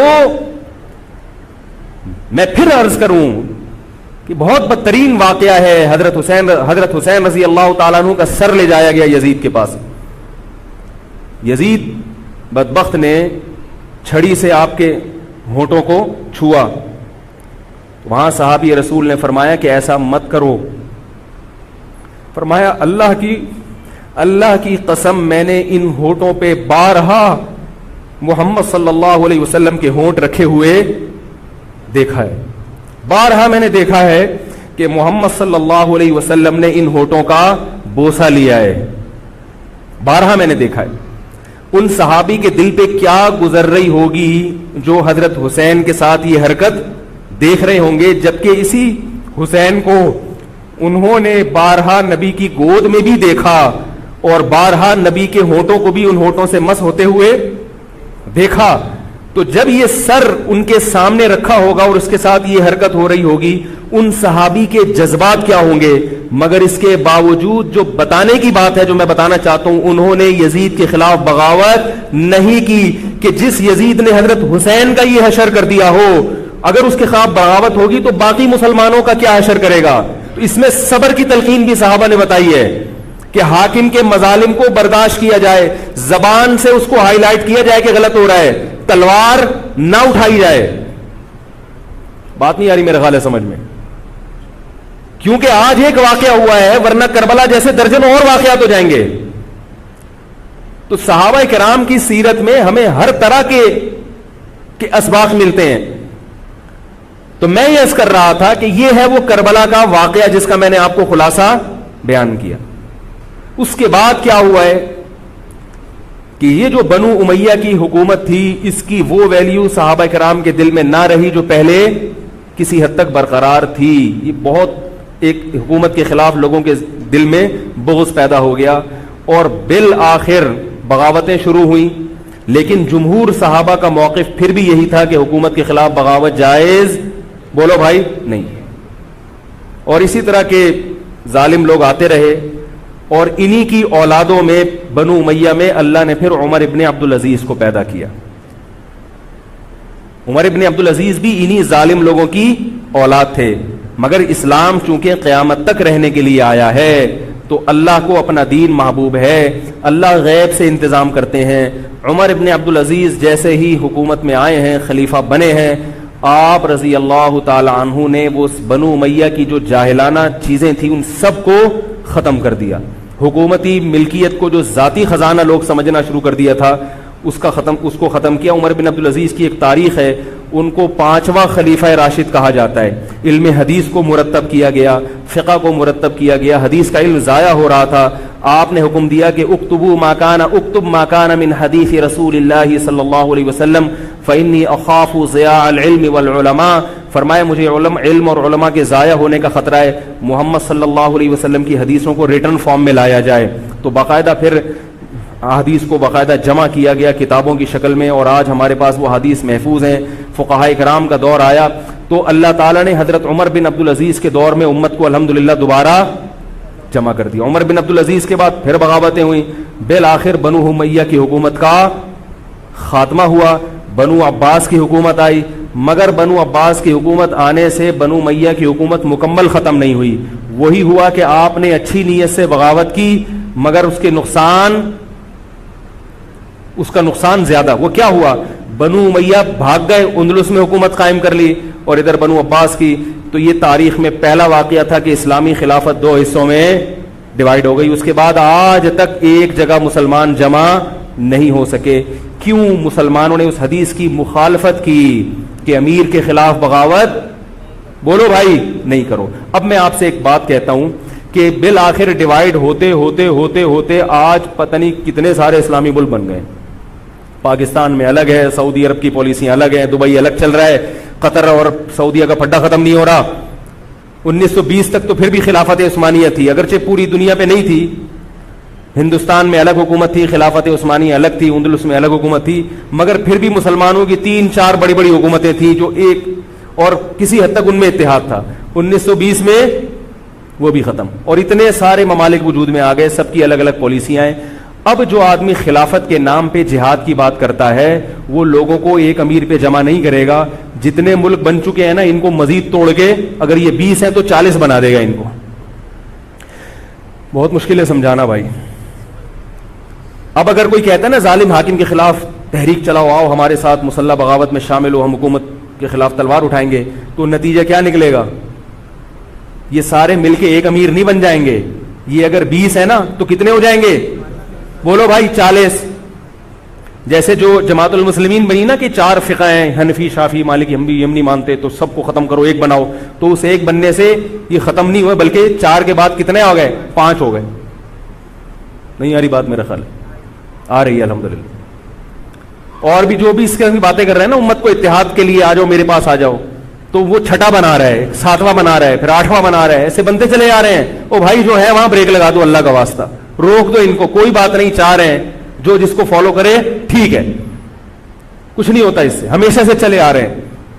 تو اب اگر ایک خلیفہ نہیں ہے, ہونا تو چاہیے ایک ہی خلیفہ, نہیں ہے تو جو ہے اسی پہ گزارا کرو, ورنہ اس سے بھی جاؤ گے, تمہاری کوئی مضبوط طاقت اور قوت ہوگی نہیں. کافر جب چاہے گا تمہیں ٹیشو پیپر کی طرح استعمال کر کے پھینک دے گا. تو کربلا کے واقعہ سے ہمیں کیا سبق ملتا ہے؟ علامہ ابن تیمیہ رحمہ اللہ تعالی فرماتے ہیں کہ جمہور صحابہ کی جو رائے تھی, حضرت حسین رضی اللہ تعالیٰ عنہ کی بھی اپنی ایک رائے تھی, مگر ابن تیمیہ رحمہ اللہ فرماتے ہیں کہ اگر حضرت حسین رضی اللہ تعالیٰ عنہ کربلا کی طرف خروج نہ کرتے تو ابن تیمیہ کی رائے یہ ہے کہ یہ زیادہ بہتر تھا. اب آپ کہیں گے کہ صحابی رسول کی رائے سے اختلاف کر رہے ہیں, نہ, وہ کہہ رہے ہیں وہ جو جمہور صحابہ تھے جو حضرت حسین کو منع کر رہے تھے وہ بھی تو صحابہ تھے. حضرت حسن بھی تو صحابی تھے. حضرت حسن نے حضرت معاویہ کے خلاف لڑائی نہیں لڑی. تو صحابہ کی 2 رائے تھی, جمہور ایک طرف تھے. تو فرماتے ہیں اگر یہ نہ ہوتا تو زیادہ بہتر تھا. لیکن حضرت حسین رضی اللہ تعالی عنہ کے بارے میں ہمارا موقف یہ ہے کہ وہ یہ سب کچھ اس وقت کے جو حالات تھے اس میں کوئی بھی ہوتا اور غیرت مند ہوتا تو وہ یہ کرنے پر مجبور تھا. اور اس میں دھوکہ کس نے دیا حضرت حسین کو؟ اہل کوفہ نے, جس کا حضرت حسین کو علم نہیں ہو سکا. اب میں آپ سے ایک بات عرض کر رہا ہوں, یہ تو میں نے کربلا کی تاریخ کا آپ کو خلاصہ بیان کیا ہے. اس میں جو میں نے ایک دعویٰ کیا کہ اس میں مظالم جو بیان کیے جاتے ہیں اس میں غلو ہے بہت, اس غلو کی ایک دلیل گل ویلے دی تے پھل موسم دا. اب میں آپ کو تاریخی کتابوں کے حوالے دوں, وہ بہت لمبی بات ہوگی, اس میں بہت تضاد ہے. آپ یہ جو خطیب ہے نا جو کربلا کے مظالم بیان کرتے ہیں, ان خطیبوں کے بیان سنیں, ہر آدمی کا بیان دوسرے سے مختلف ہوگا. یہ خود اس کی علامت ہے, یہ کسی ایک بات پر ٹکنے کے لیے تیار نہیں ہے. ان کا مقصد ہے رونا اور پبلک کو رلانا. رونے کا اپنا ایک مزہ ہے. آپ کہیں گے بھائی رلانے میں کیا ملتا ہے؟ بھائی جیسے ہنسنے کا مزہ ہے ایسے ہی آرڈر پہ باقاعدہ رونے کا بھی ایک تو رونا غم سے ہو رہا ہوتا ہے, اس میں مزہ نہیں آتا. ایک آرڈر پہ جب انسان روتا ہے اس کا اپنا ایک مزہ ہے. تو اللہ کے بندو, حضرت حسین کی شہادت کو کیش مت کراؤ. صحابہ کرام پہ جو مظالم ہوئے ہیں ان کو آپ اپنی ذات کو چمکانے کا اور اپنی دکانداری کا ذریعہ نہ بنائیں, چاہے کوئی سنی ہو یا شیعہ ہو. بعض سنی لوگ بھی بے وقت تڑکا لگاتے ہیں اس میں. تو ایسا نہیں ہے. اس بارے میں نے جو اسٹڈی کی ہے, مطالعہ کیا ہے, سب سے زیادہ مضبوط تحریر, سب سے زیادہ مضبوط موقف حضرت مفتی محمد تقی عثمانی صاحب دامت برکاتہم کا ہے. حضرت مفتی محمد تقی عثمانی صاحب دامت برکاتہم کی شخصیت ایسی ہے، دیکھو جو مولوی ہوتا ہے نا وہ مولویوں کو سمجھتا ہے، پبلک نہیں سمجھتی. ڈاکٹر کو پتا ہے نا کہ کون سا ڈاکٹر اچھا ہے کون سا گڑبڑ ہے. عام آدمی تو اس کو اچھا سمجھیں گے جو لوگوں کو الو بنا رہا ہے. پبلک کو نہیں پتا ہوتا کہ کس میں کتنا دم ہے. او بھائی سونار کو پتا ہوگا نا کہ یہ اصلی سونا ہے یا ہمارے ایک جاننے والے ہیں کباڑ، وہ دھات پہ ہاتھ رکھ کے بتاتے ہیں پیتل ہے، سونا ہے، تانبا ہے، لوہا ہے، ہاتھ رکھ کے بتا دے گا. حالانکہ اس نے کسی یونیورسٹی سے کوئی کورس نہیں کیا، نہ کوئی سائنسدان ہے. وہ کام کیا ہے کباڑ کا، ساری زندگی یہی کام کیا ہے. تو جو مولوی لوگ ہوتے ہیں ان کی ساری زندگی اسی میں گزری ہوتی ہے، پڑھنے پڑھانے میں، بشرطے کہ ہوں بھی مولوی. روحانی علاج والے مولوی نہیں ہوتے، نام کے مولوی ہوتے ہیں. ان کو پڑھنے کے علاوہ دنیا کا سارے کام آتے ہیں. کتابوں سے ان کو نفرت ہوتی ہے، جھاڑ پھونک جن چڑیل وہ اسی سے دکانداری چمچاتے ہیں. ہر داڑھی والا ہر پگڑی والا مولوی نہیں ہوتا. تو جو مولوی ہوتا ہے اس کو پتا ہوتا ہے کہ کون سا مولوی کتنے پانی میں ہے. تو میں تو نہیں دعویٰ کرتا کہ میں عالم ہوں، لیکن آپ لوگ تو مجھے مولوی سمجھ کے آئے ہیں نا، عالم سمجھ کے آئے ہیں. تو آپ کے نظریے کے مطابق میں کہتا ہوں کہ اگر آپ مجھے عالم سمجھتے ہیں تو میں آپ کو بتاؤں کہ پاکستان میں حضرت مفتی محمد تقی عثمانی صاحب جیسا مضبوط علم والا، اور علم بھی بہت سے لوگوں کے پاس ہوتا ہے مگر اعتدال نہیں ہوتا طبیعت میں، وہ باہر کے ماحول سے متاثر ہو جاتے ہیں. حضرت مفتی محمد تقی عثمانی صاحب دامت برکاتہم العالیہ وہ علم میں مضبوط بھی ہیں، اور ان کی جو زبان سے نکلے ہوئے الفاظ یا ان کے قلم سے لکھی ہوئی تحریر بہت ہی نپی تلی ہوتی ہے. ایک حرف بھی اس میں غیر ضروری نہیں ہوتا، اور ایک حرف بھی ایسا نہیں ہوتا جو ضروری ہو اور نہ آیا ہو. اس میں بہت کسی فرقے کی مخالفت بھی کرتے ہیں، بڑی تمیز سے کرتے ہیں. وہ ہم لوگوں کی کیا عادت ہوتی ہے، اب کسی کے خلاف چلو تو کوشش کرو دائرہ اسلام سے کسی طرح باہر نکل جائے. کوشش یہی ہوتی ہے، وہ نکل نہیں رہا ہوتا تو مجبوراً پھر اس کو مسلمان ماننا پڑتا ہے. کیا خیال ہے؟ کوشش یہ ہوتی ہے کہ اسلام کا جو دائرہ ہے وہ اس میں میں رہوں اور دو چار میرے مرید رہیں، لیکن چونکہ پبلک اس کو مانتی نہیں تو مجبوراً ان کو بھی دائرہ اسلام میں داخل کرنا پڑتا. تو حضرت مفتی محمد تقی عثمانی صاحب کی جو تحریریں ہیں وہ بڑی جاندار ہوتی ہیں. ان کو پڑھا کرو اللہ کے بندو. عالم کا یوٹیوب سے نہیں پتہ چلتا کون مفتی ہے کون کیا ہے. حضرت مفتی تقی عثمانی صاحب کی پاکستان میں اتنی عزت نہیں ہے جتنا غیروں نے ان کو عزت دی ہے. سعودی عرب میں جاؤ، امام حرم ان سے مسائل پوچھتے ہیں. ایک صاحب نے مجھے بتایا کہ میں نے امام حرم کو 25 منٹ تک ان سے فون پہ بات کرتے ہوئے دیکھا اور ان سے مسائل پوچھتے ہوئے. عرب علماء ان کی قدر کر رہے ہیں، ملیشیا میں ان کی قدر ہے، پاکستان میں لوگوں کو ان کا پتہ ہی نہیں. میں یہ نہیں کہہ رہا کہ وہ ان سے کوئی خطا ہو ہی نہیں سکتی. تکافل کے معاملے میں حضرت مفتی محمد تقی عثمانی صاحب کی جو رائے ہے، تو میں تو بہت ہی چھوٹا آدمی ہوں، میں یہ نہیں کہہ سکتا، لیکن جن علماء کی رائے ان کے خلاف ہے میرا موقف بھی وہی ہے. میں تکافل کے معاملے میں حضرت مفتی تقی عثمانی صاحب کی رائے کو ہم لوگ صحیح نہیں سمجھتے، لیکن بہرحال اجتہادی اختلاف ہے، یہ نہیں کہ وہ غلط ہیں. تو ہماری رائے ہے کہ اس معاملے میں حضرت سے اجتہادی غلطی ہوئی ہے. میری نہیں، میں تو بہت چھوٹا آدمی ہوں ان کے مقابلے میں، لیکن ہمارے بڑوں کی رائے ہے. اور اس کی جو میں نے ٹوٹی پھوٹا جو اس میں تحقیق کی ہے، مجھے بھی تکافل کے ناجائز ہونے پر اطمینان ہے. بہت اس میں بحث کی ہے، دارالعلوم کے علماء سے بھی ملا ہوں. حضرت مفتی محمد تقی عثمانی صاحب دامت برکاتہم کے ساتھ جو مجلس ہوئی جامعۃ الرشید کے علماء کی 3 گھنٹے، اس مجلس میں بھی میں موجود تھا. تو میں نے دونوں طرف کے دلائل بہت اچھی طرح سے سنے ہیں، تو مجھے اس کے ناجائز ہونے پر اطمینان ہے. لیکن مسئلہ اختلافی ہے، تو جب بڑے حضرات میں جو بڑے علماء ہیں ان میں جب اختلاف ہوتا ہے تو پھر عوام کو چاہیے کہ جس کی رائے پہ ذل زیادہ مائل ہو رہا ہے اس کی رائے کو فالو کر لے، کسی دوسرے پر اعتراض نہ کرے. بات آ رہی ہے سمجھ میں؟ انشورنس کا متبادل ہے نا تکافل، پاک قطر تکافل، یا یہ سب میری رائے میں یہ سب ناجائز ہے. اس پر میں کبھی بیان کروں گا کیوں ناجائز ہے. تو بیان تو نہیں کرنا چاہیے، ان اختلافی مسائل کو ممبر پہ نہیں لانا چاہیے، لیکن یہ کہ اب ہر عالم تک اپنی بات پہنچانا بڑا مشکل ہے. تو میں چاہتا ہوں ایک بیان ایسا ہو تاکہ علماء تک بات پہنچ جائے. پھر علماء جب دونوں طرف کے دلائل رکھ کے فیصلہ کر لیں گے جس عالم کی جو رائے بنے، تاکہ دوسرا پہلو سامنے آ جائے. ابھی تو صرف جواز کا پہلو لوگوں کے سامنے آ رہا ہے، عدم جواز والا نہیں آ رہا. تاکہ دونوں پہلو آئیں، پھر علماء کی جو رائے بنے گی، جو جس کی رائے کو فالو کرتا ہے، ٹھیک ہے بھائی. تو میں یہ کر رہا تھا، حضرت مفتی محمد تقی عثمانی صاحب بہت بڑے عالم ہیں، ان کی قدر کر لیں. ان کی تحریریں بڑی معتدل ہوتی ہیں اور ان کی رائے بہت ہی معتدل ہوتی ہے اور بہت مدلل ہوتی ہے. تو کربلا کے بارے میں، یزید کے بارے میں جو حضرت مفتی محمد تقی عثمانی صاحب کی رائے ہے وہ وہی ہے جو میں نے آپ کے سامنے بیان کی ہے. بات آ رہی ہے؟ نہیں آ رہی میرا خیال ہے.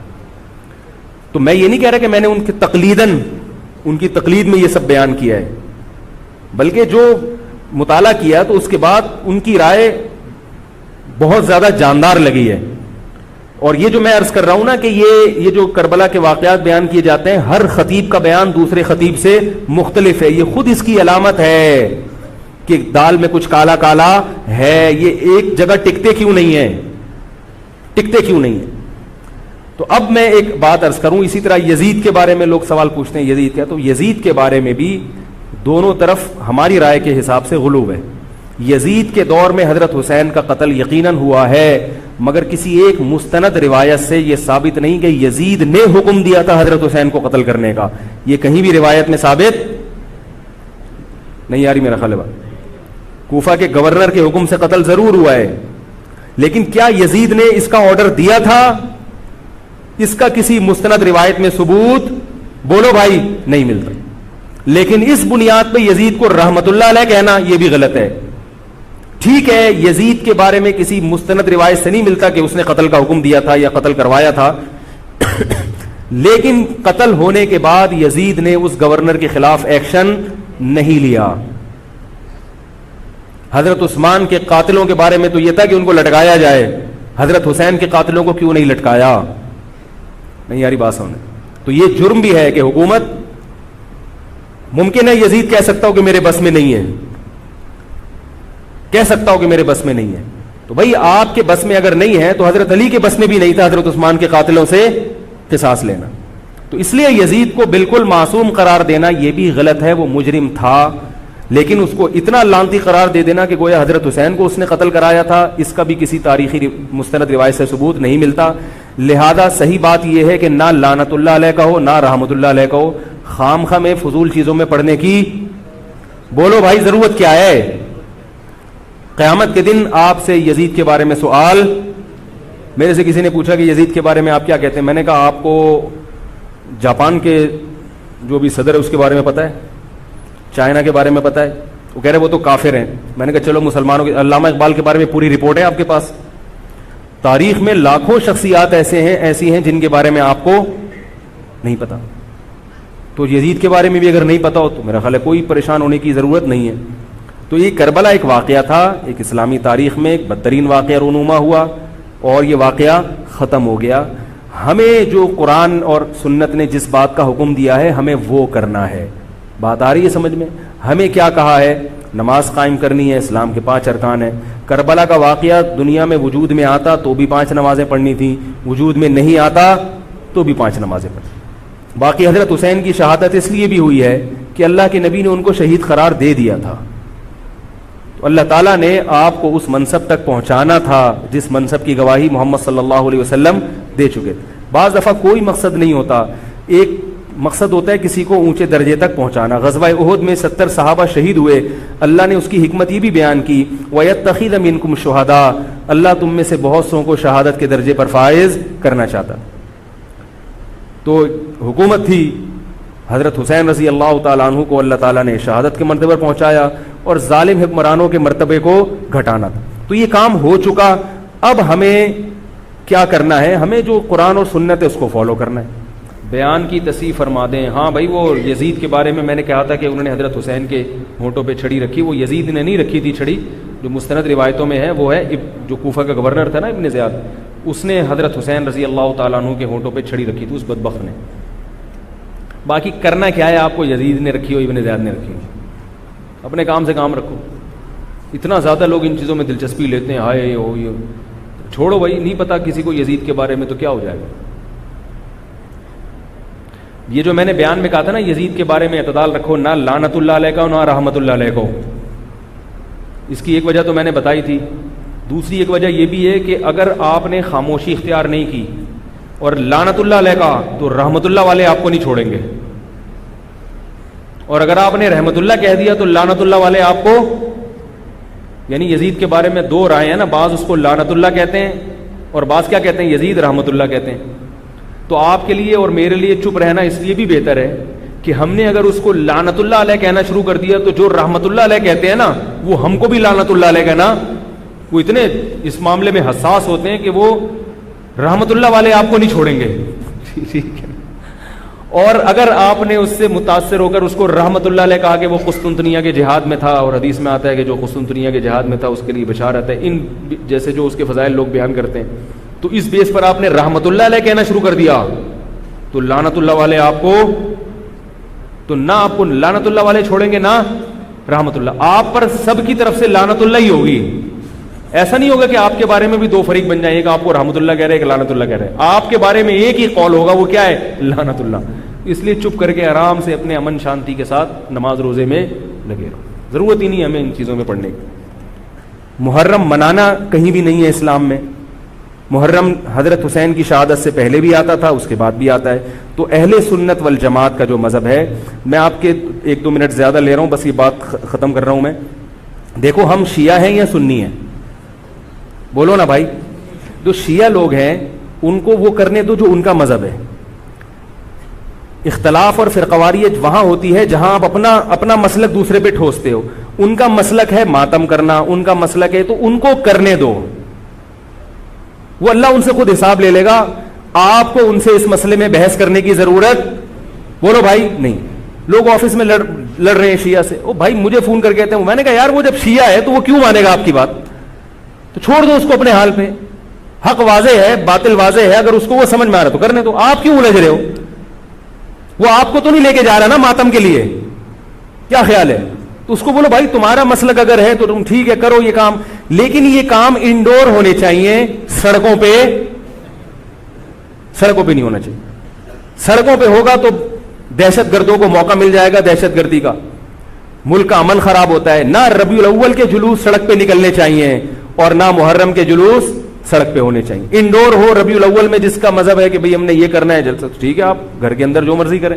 گھر کے اندر تو کسی کو اجازت نہیں ہے نا گھسنے کی, آپ کوئی ہال لے لیں رینٹ پہ, آپ اس میں کر لیں. تو جو بھی ہے انڈور ہونا چاہیے. تو وہ شیعہ ہیں ان کو وہ کرنے دو جو ان کا مذہب ہے. آپ آدھا دیدر آدھا بٹیر نہ بنو, یا تو پورے سنی بنو یا پورے شیعہ بن جاؤ. یہ درمیان کی چیز کوئی چاہتا ہے کہ میں بن جاؤں؟ ہے بھائی, نہ مرد ہو نہ عورت ہو. بیچ کا تو اچھا نہیں لگتا نا. ایک تو اللہ نے کسی کو بیچ کا بنا دیا, وہ تو آزمائش ہے. خود سے جو بیچ کا ہوتا ہے وہ کسی کو بھی پسند, بول لو نا بھائی, نہیں ہوتا. تو بیچ کے نہ بنو. اہل سنت کے ہاں شیعہ کا مذہب جو ہے وہ کرنے دو اس کو. یہ ہمیشہ سے چلا آ رہا ہے, آج کا نہیں ہے, یہ صدیوں سے چلا آ رہا ہے. آپ نہیں ختم کر سکتے اس کو. یہ حضرت عیسیٰ علیہ السلام آئیں گے تو امت ایک پر جمع ہوگی. باقی جو شیعہ ہے وہ شیعہ ہے, جو سنی ہے وہ سنی ہے. جو اپنی مرضی سے سنی بن جائے ٹھیک ہے, نہیں بنے اللہ جانے. خام خامے فیس بک پر ایک دوسرے کے خلاف کیچڑ, یوٹیوب پر کیچڑ, تقریروں میں کیچڑ.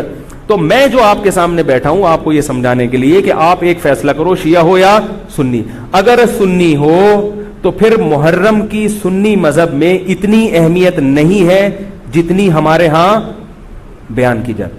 مجھ سے ایک دفعہ کسی نے کہا آپ محرم کی فضیلت پر بیان کریں. میں تھک گیا, میں نے کہا چلو آج بیان ہو ہی جائے. میں نے بیان کیا, میں نے کہا بھائی محرم ان 4 محترم مہینوں میں سے ایک ہے جن میں قتال اور لڑائی جھگڑا منع ہے. بعض علماء کہتے ہیں وہ ان مہینوں کا احترام منسوخ ہو گیا, بعض کہتے ہیں احترام باقی ہے. بہرحال یہ بھی, اس میں بھی اختلاف ہے. اور میں نے کہا دوسرا محرم میں جو 10 محرم ہے, نبی نے فرمایا کہ اس کا روزہ رمضان کے بعد سب سے زیادہ ثواب. وما علینا الا البلاغ. لوگوں نے کہا یہ کیا ہوا؟ میں نے کہا صحیح روایت سے اور مستند روایت سے محرم کی اتنی ہی فضیلت مجھے معلوم ہے. اس سے زیادہ کے لیے آرڈر دینا پڑے گا آپ کو. بندے ہیں وہ پیسے لیتے ہیں اور وہ لہک کے چہک کے بیان کرتے ہیں. چونکہ صحیح روایتیں اتنی ہی مجھے ملی ہیں, اگر کوئی اور ہو تو بتا دینا, اگلے بیان میں اس کا بھی تذکرہ کر دوں گا. اس سے زیادہ ہمارے علم میں تو یہ سنی مذہب بیان کر رہا ہوں میں آپ کو, اہل سنت والجماعت, اہل سرتن والجنابت نہیں, اہل سنت والجماعت. تو یہ ہے. تو 10 محرم کا روزہ رکھیں جیسے کہ حضرت حسین نے رکھا تھا. حضرت حسین تو روزہ رکھ کے شہید ہوئے اور آپ حلیم کی دیگیں پکا کے کھا رہے ہیں. کامن سینس کی بات ہے کہ عقل کو ماتم کرنے کا دل کرے گا کہ نہیں کرے گا؟ بھائی 10 محرم کا روزہ رکھو, 9 کا ملا لو, 11 کا ملا لو تو اچھا ہے. آج کل علماء کہتے ہیں ایک روزہ بھی رکھ سکتے ہیں کیونکہ یہودیوں سے مشابہت نہیں ہے, بہتر ہے 2 ہی رکھیں, نہیں تو 10 کا بھی رکھ لیں تو بھی غنیمت. تو یہ کام تو ہیں کرنے کے. باقی محرم میں آپ شادی بیاہ بھی کریں, نبی صلی اللہ علیہ وسلم نے اپنی زوجہ سے محرم میں نکاح کیا, حضرت حسن نے محرم میں نکاح کیے ہیں, حضرت حسن نے تو بہت شادیاں کی ہیں, محرم میں بھی, سفر میں بھی, ربیع الاول میں بھی. اسلام میں کوئی مہینہ منحوس نہیں ہے. محرم اگر ہے تو احترام کا ہے, مبارک ہو سکتا ہے, منحوس. اور حضرت حسین کی شہادت سے محرم کی برکت میں اور اضافہ ہوگی. شہادت ہمارے یہاں نحوست نہیں ہے, شہادت ہمارے یہاں ایک برکت کی چیز ہے.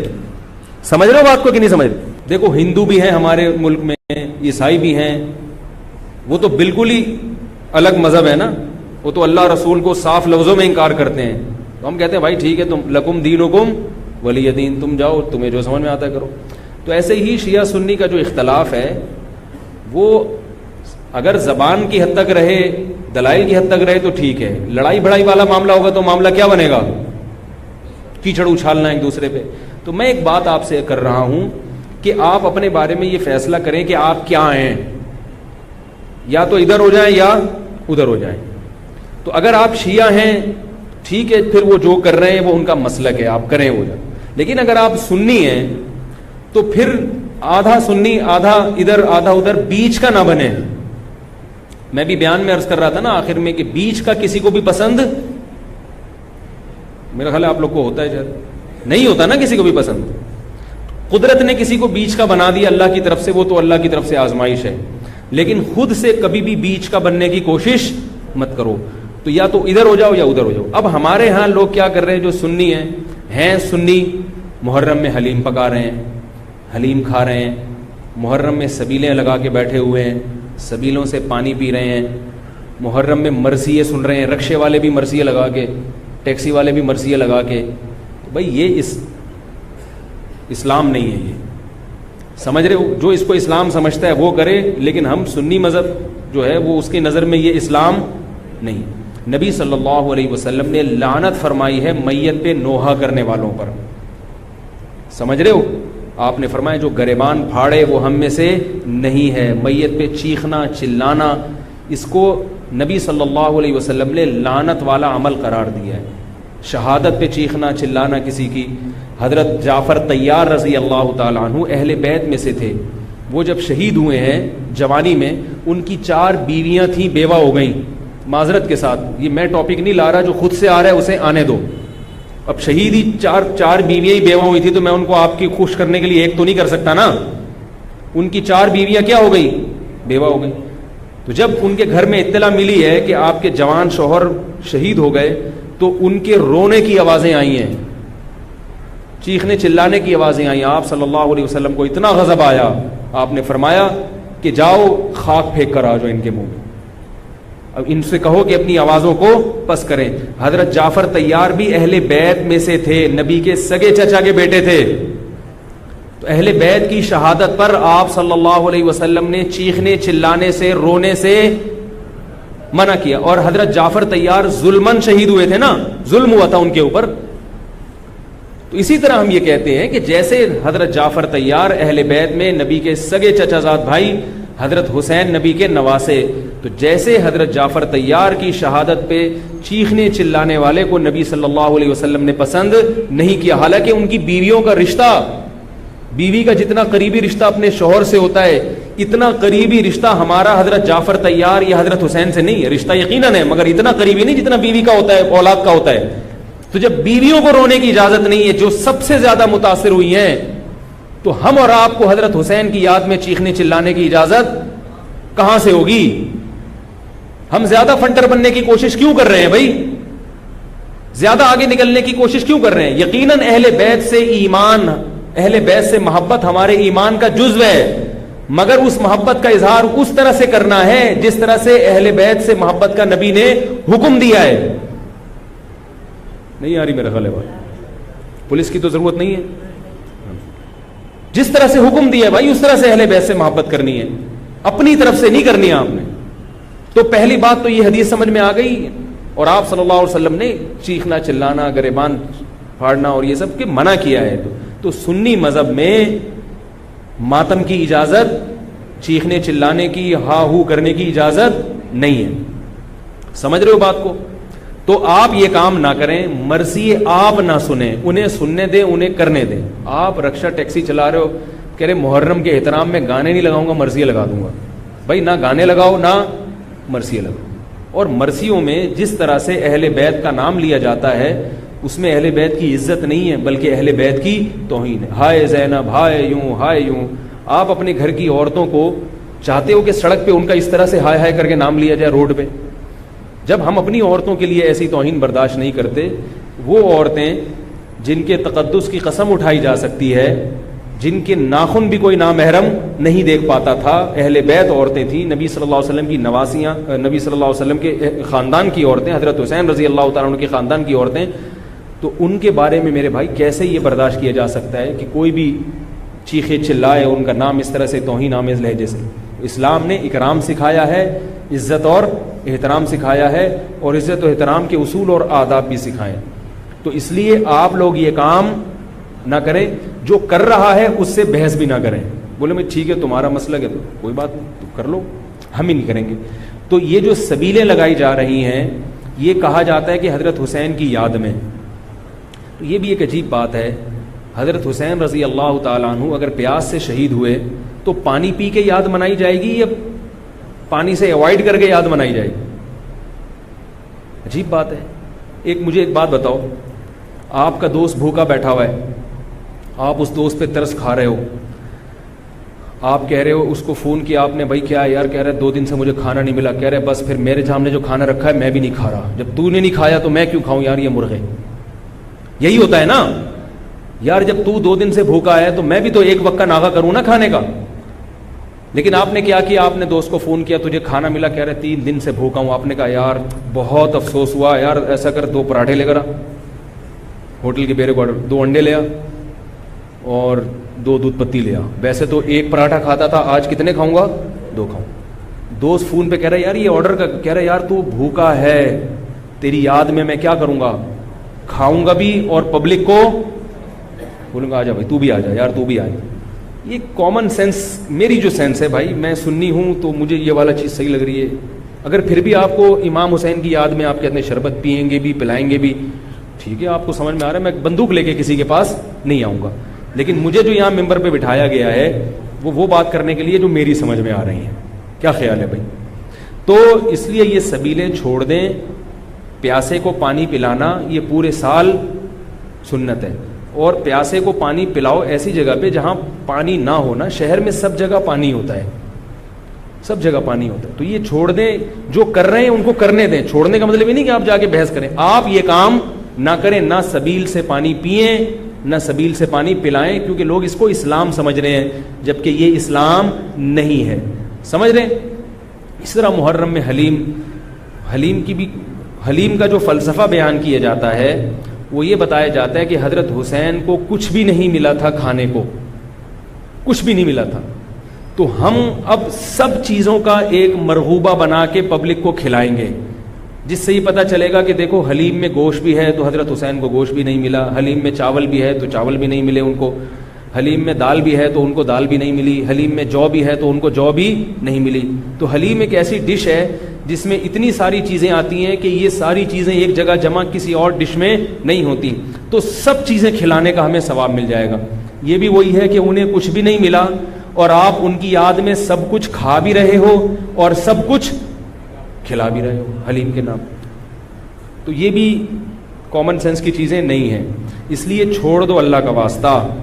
لوگ کیا کہتے ہیں، میں محرم میں حلیم اس نیت سے نہیں پکا رہا، میں تو ویسے ہی پکا رہا ہوں. تو ویسے ہی تو نے سفر میں کیوں نہیں پکایا؟ ویسے ہی آپ ربیع الاول میں کیوں نہیں پکا لیتے؟ ویسے ہی آپ رمضان میں کیوں نہیں پکا لیتے؟ آج ہی ویسے ہی خیال آیا ہے. تو بھائی چھوڑ دو. یہ اسلام خدا کی قسم بدنام ہو رہا ہے دنیا میں. غیر مسلم جب یہ اسلام دیکھے گا اس کو اسلام میں اٹریکشن نظر آئے گی، وہ حلیم کھانے کے لیے مسلمان ہوگا، وہ شب برات کے پٹاخوں کے لیے حلووں کے لیے ہوگا. نبی سے صحابہ نے پوچھا کہ اسلام کیا ہے، تو آپ صلی اللہ علیہ وسلم نے مختلف حدیثوں میں اس کا مختلف جواب دیا ہے. ایک جگہ فرمایا کہ اسلام ہے کلمہ شہادت، صرف ایک خدا ہے ہمارا، اور نماز قائم کرنا، زکوٰۃ ادا کرنا، حج کرنا اور روزے رکھنا. ایک جگہ فرمایا اسلام یہ ہے کہ تم غربا کا خیال کرو، ان تطعم الطعام، لوگوں کو کھانا کھلاؤ. یہ مطلب نہیں حلیم کھلاؤ، کھانے کا مطلب یہ کہ لوگوں کی بنیادی ضرورتیں سارا سال پوری کرو. اس کو سفر میں ضرورت ہے تو محرم کا انتظار جب غریب کو موقع ملے کہ بھی دیکھو محلے پڑوس میں رشتہ داروں میں کوئی غریب ہے اس کا خیال کرو. آپ سمجھ میں نہیں آ رہی میرا خیال ہے. اچھا تو اسی طرح جو میں نے عرض کیا آپ کو, یہ جو قصے کہانیاں ہیں کربلا سے غیر ضروری واقعات, یہ میں نے بتایا کہ غلط ہوتے ہیں, ان کو بھی نہ سنا کریں آپ. ان کے غلط ہونے کی ایک دلیل تو میں بیان سے پہلے دے چکا ہوں. ایک اور دلیل کہ جو خطیب لوگ چاہے وہ شیعہ ہوں یا بعض سنی, سب میں ہیں ایسے لوگ, تو یہ غلط ہونے کی بڑی دلیل ایک اور یہ بھی ہے کہ اگر یہ قصہ خطیب لوگ جو حقیقی واقعہ ہے وہ بیان کرتے تو ایک ہی قصہ کئی بار انسان سن نہیں پاتا. نہیں آ رہی بات بھائی؟ یہ قصہ اب جیسے میں نے یہ قصہ آج بیان کر دیا, واقعہ بیان کیا, اب میں دوبارہ یہ واقعہ بیان کروں تیسری, آپ بولو گے یار تھک گئے مولوی صاحب, ٹاپک چینج کرو. لیکن آپ دیکھ رہے ہیں کہ جو خطیب لوگ ہیں وہ محرم میں پورا محرم ان کا یہ کربلا کا واقعہ بیان کرتے ہیں, لیکن لوگ تھکتے نہیں ہیں. اس کا مطلب ہر واقعہ اور ہر تقریر دوسری تقریر سے جدا اور منفرد ہوتی ہے, ورنہ پبلک سنے گی نہیں. کتنی مضبوط دلیل دے رہا ہوں آپ کو. اس کا مطلب ہے ہر خطیب کو پبلک کے لیے اس بیان کو اٹریکٹیو بنانے کے لیے اس واقعے میں تھوڑا سا ٹماٹر اور دہی کا تڑکا لگانا پڑے. کبھی وائٹ کڑھائی ہوگی دہی والی, کبھی ٹماٹر والی کڑھائی ہوگی, کبھی گرین کڑھائی ہوگی. تو کڑھائی کا تڑکا چینج ہوگا تو پھر صبح کی کڑھائی دوپہر کھا سکتے ہیں, رات کو بھی کڑھائی کھا سکتے ہیں, ورنہ دوپہر جب آپ نے کڑھائی کھا لی رات کو وہ کڑھائی آپ نہیں کھاؤ گے. انسان ایک دفعہ کھا کے دل بھر جاتا ہے اس. تو یہ خود اس بات کی دلیل ہے خطیب ہر بیان میں کوئی نئی چیز لے کر آ رہا ہے. اس کا مطلب ہے کہ بھائی ایک واقعہ تھا تو وہ ایک ہی دفعہ ہوا ہے نا واقعہ, اس کو ہر دفعہ وہی ہونا چاہیے نا. ہر دفعہ آپ نے اس میں کچھ نئی چیز لایا ہو تو اس کا مطلب ہے کچھ دال میں گڑبڑ ہے. یہ بھی اس بات کی دلیل ہے. اس لیے یہ چیزیں چھوڑ دیں. رہا یہ مسئلہ کہ لوگوں کے گھر سے حلوے آ جاتے ہیں, کھانا آ جاتا ہے, تو بھائی بہتر یہ ہے کہ ان کو محبت کے ساتھ منع کر دیں. بولے ہم حضرت حسین رضی اللہ تعالیٰ عنہ سے محبت ضرور کرتے ہیں مگر کھا کے بولو بھائی نہیں, روزہ رکھ کے, ٹھیک ہے ہم نہیں کھائیں گے. اور اگر آپ یہ سمجھتے ہیں کہ لڑائی ہو جائے گی, بعض دفعہ وہ بیچارے نے تقریر تو نہیں سنی ہوتی, وہ تو محبت میں ہی لا رہا ہے, تو اگر لڑائی ہو جائے گی تو رکھ لیں, لیکن محبت سے اس کو مسئلہ سمجھا دیں, یار میں رکھ رہا ہوں تاکہ تمہارا دل نہ ٹوٹے مگر یہ ہے غلط. رہا یہ مسئلہ کہ اس کو کھا بھی لیں, اب آپ ایک دم نا سارے جوش میں ہوں گے, یار اگلا بتاؤ, یار اگلا اسٹیپ ہمارے لیے بہت امپورٹنٹ ہے, یہ ایک مسئلہ نہیں ہے رکھنا نہ رکھنا. رکھ لیا تو اب کیا کریں؟ اب آپ جوش میں آ رہے ہو, اب میں آپ کو 2 گھنٹے بھی بٹھا کے رکھوں نا آپ بیٹھ جاؤ گے, میں کہوں 2 گھنٹے بعد جواب دوں گا آپ بیٹھے رہو گے یار. اب کیا کرنا ہے؟ تو وہ کھانا حلال ہے یا نہیں, اس کا مدار اس پر ہے کہ اگر وہ حضرت حسین کو خوش کرنے کے لیے صدقہ کیا ہے, خوش کرنے کے لیے, تو غیر اللہ کا تقرب حاصل کرنے کے لیے کوئی عبادت کرنا یہ شرک ہے. آئی بات سمجھ میں؟ نہیں آ رہی میرا خیال ہے. صدقہ خیرات صرف کس کے لیے ہوتا ہے؟ اللہ کی رضا کے لیے. پھر تو وہ چونکہ غیر اللہ کے لیے ہے وہ حرام ہے, اس کا کھانا بالکل ناجائز. اور اگر کسی نے حضرت حسین کو ثواب پہنچانے کے لیے یہ کام کیا ہے, آئی بات سمجھ میں, مقصد اللہ کی رضا ہے, نیت یہ کہ حضرت حسین کو اس صدقے کا ثواب پہنچ جائے, تو یہ عمل بدعت ہے مگر اس سے وہ کھانا حرام بولو بھائی نہیں ہوتا. قبول کرنا غلط ہے کیونکہ اس سے بدعت کی تائید ہو رہی ہے, مگر وہ کھانا حرام نہیں ہوتا. کھانا وہ جائز ہے, اس کو پھینکے نہیں, کھا لیں, میرے گھر نہ بھیجیں, ٹھیک ہے, خود کھا لیں آپ اس کو. یہی مسئلہ ربیع الاول کے حلووں کا بھی یہی مسئلہ ہے, 11ویں شریف کا بھی یہی ہے کہ اگر کسی نے 11ویں شریف حضرت گیلانی رحمۃ اللہ علیہ کو ثواب پہنچانے کے لیے 11ویں نکالی ہے تو ثواب تو کسی کو بھی پہنچایا جا سکتا ہے, لیکن چونکہ وہ اس کو ضروری سمجھ رہے ہیں یا افضل سمجھ رہے ہیں اور دن متعین کر لیا تو یہ بدعت تو ہے, لہذا اس 11ویں شریف کے حلوے کو قبول نہ کریں, بدعت کی تائید ہے. اور اگر پھڈے بازی کا اندیشہ ہے, لڑائی جھگڑا ہے, محلے داری بھی کرنی ہے, لوگ کہتے ہیں مولوی صاحب تمہیں تو محلے داری کرنی نہیں ہوتی, آپ لوگ تو مسجد سے آئے نکل لیے پتلی گلی سے, ہم تو محلے داری بھی کرنی ہوتی ہے. تو اگر ڈر ہے کہ نفرتیں پھیلیں گی تو قبول کر لیں, لیکن محبت سے اس کو سمجھا دیں, اور جب قبول کر لیا تو ضائع کرنے سے بہتر ہے کہ اس کو کھا لیں, رزق ہے وہ. لیکن اگر کسی نے نیاز نکالی حضرت گیلانی کو خوش کرنے کے لیے کہ اس سے ان کا قرب حاصل ہوگا, وہ خوش ہوں گے, ان کی رضا مقصد ہے، تو پھر یہ کیا ہے؟ شرک ہے. کیونکہ صدقات و خیرات صرف اور صرف جانور کا حلال کرنا صرف اللہ کے لیے، صدقہ یہ عبادت جتنی بھی ہیں وہ صرف کس کے لیے ہوتی ہیں؟ اللہ کے لیے ہوتی ہیں. سمجھ رہے ہو بات کو؟ تو پھر اگر غیر اللہ کے لیے ہے پھر یہ نظر لغیر اللہ ہے، یہ حرام ہے، ناپاک ہے، نجس ہے. پھر ایسی صورت میں آپ اس کو نہیں کھا سکتے. کیا پوچھ رہے ہیں آپ؟ ہاں یہ بڑا سوال. اب آپ ڈسٹرب ہو رہے ہیں کہ آپ نے تو بجائے فائدے کے ہمیں اور کنفیوز کر دیا. پتہ کیسے چلے گا کہ یار یہ کیا ہے؟ تو پتہ ایسے چلے گا، اس سے پوچھ لو، اس سے پوچھ لو بھائی یہ کیا ہے، یہ کیوں لا رہے ہو؟ تو بتا دے یار یہ حضرت حسین کی یاد میں ہے. تو آپ بولو حضرت حسین کی یاد کیا کرنے کا مطلب ہے؟ ان کو ثواب پہنچانے کو کہتے ہیں، ثواب پہنچانے کے تو بولو یار غلط ہے، بدعت ہے، لیکن بسم اللہ. اس لیے کوشش کریں کہ رد کر دیں اس کو. یہ تو میں قبول کرنے کا اس صورت میں کہہ رہا ہوں کہ بہت ہی کوئی مسئلہ، بعض لوگ پھر دینداروں سے نفرت کرتے ہیں. یار اس نے تو پورا بیان نہیں سنا ہوگا نا. بہت سے بیچاروں میں جہالت بھی ہوتی ہے، ان کو پتہ نہیں ہوتا. لڑے نہیں کسی سے، محبت سے انکار کرتے ہیں. یار ہم لوگ حلوے مانڈے والے نہیں ہیں. میرے گھر تو پہلے اب تو یہ چیزیں آتی نہیں ہیں، لیکن لوگوں نے جائز چیزیں چھوڑنا بھی بھیج دی ہیں. او بھائی میں نے حلوے مانڈوں کا انکار کیا ہے. عید پہ عید الفطر کا دن کتنا مبارک ہوتا ہے، اس میں تو ایک دوسرے کے ہاں کچھ لے جا رہے. میں پاکستان کا واحد امام ہوں جس کے ہاں عید الفطر کے دن بھی کچھ نہیں آتا. میں اللہ کا شکر ہے کھانے پینے کا بھوکا نہیں ہوں الحمدللہ، مجھے اللہ نے بہت رزق دیا. ایک دن میں نے اپنے خاص دوست سے پوچھا، میں نے کہا یار عید کے دن تو امام کو تو لوگ تھوڑا سا پوچھ لیتے ہیں، ٹھیک ہے اللہ نے مجھے بہت دیا ہے، لیکن اتنا بھی پھیکا نہیں ہونا چاہیے پبلک کو کہ امام سے اتنی عقیدت تو ہوتی ہے. یار عید بقرعید میں تو اڑوس پڑوس لوگ امام صاحب کے گھر کوئی بریانی شریانی. میں نے کہا مجھے شوق نہیں ہے کوئی بریانی شریانی کا، لیکن مجھے لوگوں کے اس ایٹیٹیوڈ پہ تعجب ہوتا ہے کہ مجھے 10 سال ہو گئے تو عید پہ تو کچھ بھیج دو. تو ان صاحب نے مجھے کہا اسی محلے کے، انہوں نے کہا اصل میں لوگ ایسا نہیں ہے کہ آپ سے نفرت کرتے ہیں، آپ نے بیانات اس قسم کے کیے ہوئے ہیں کھانے پینے کے بارے میں کہ لوگ ڈرتے ہیں. لوگ کیا کرتے ہیں؟ ڈرتے ہیں کہیں بھیج دیا تو ایسا نہ ہو کہ وہیں سے واپس کر دیں. یہ اتنا سخت آپ نے اس میں موقف اختیار کیا ہے. تو میں نے کہا وہ تو حلوے مانڈوں کے بارے میں اختیار کیا ہے. تو خیر عید پہ اب امید ہے انشاءاللہ.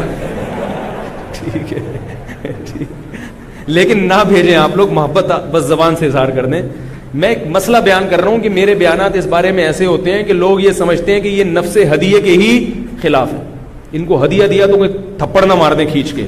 تو ایسا ایٹیٹیوڈ. میں نے کہا اچھا ہے یہی رہنے دو، اس سے ایک تھوڑی سی لوگوں میں عزت رہے گی کہ لوگ سمجھتے ہیں بھائی سینگ ہے نہیں مگر ٹکر مارتے ہیں یہ. تو یہ اس لیے ہم نے سخت موقف اختیار کیا ہے کہ لوگ امام کو کی توہین کرتے ہیں. اب ایک صاحب کے ابا کا انتقال ہو گیا، ہر جمعرات کو میرے گھر کوفتے، انڈے آلو اور کوفتے لے کر آ رہے ہیں.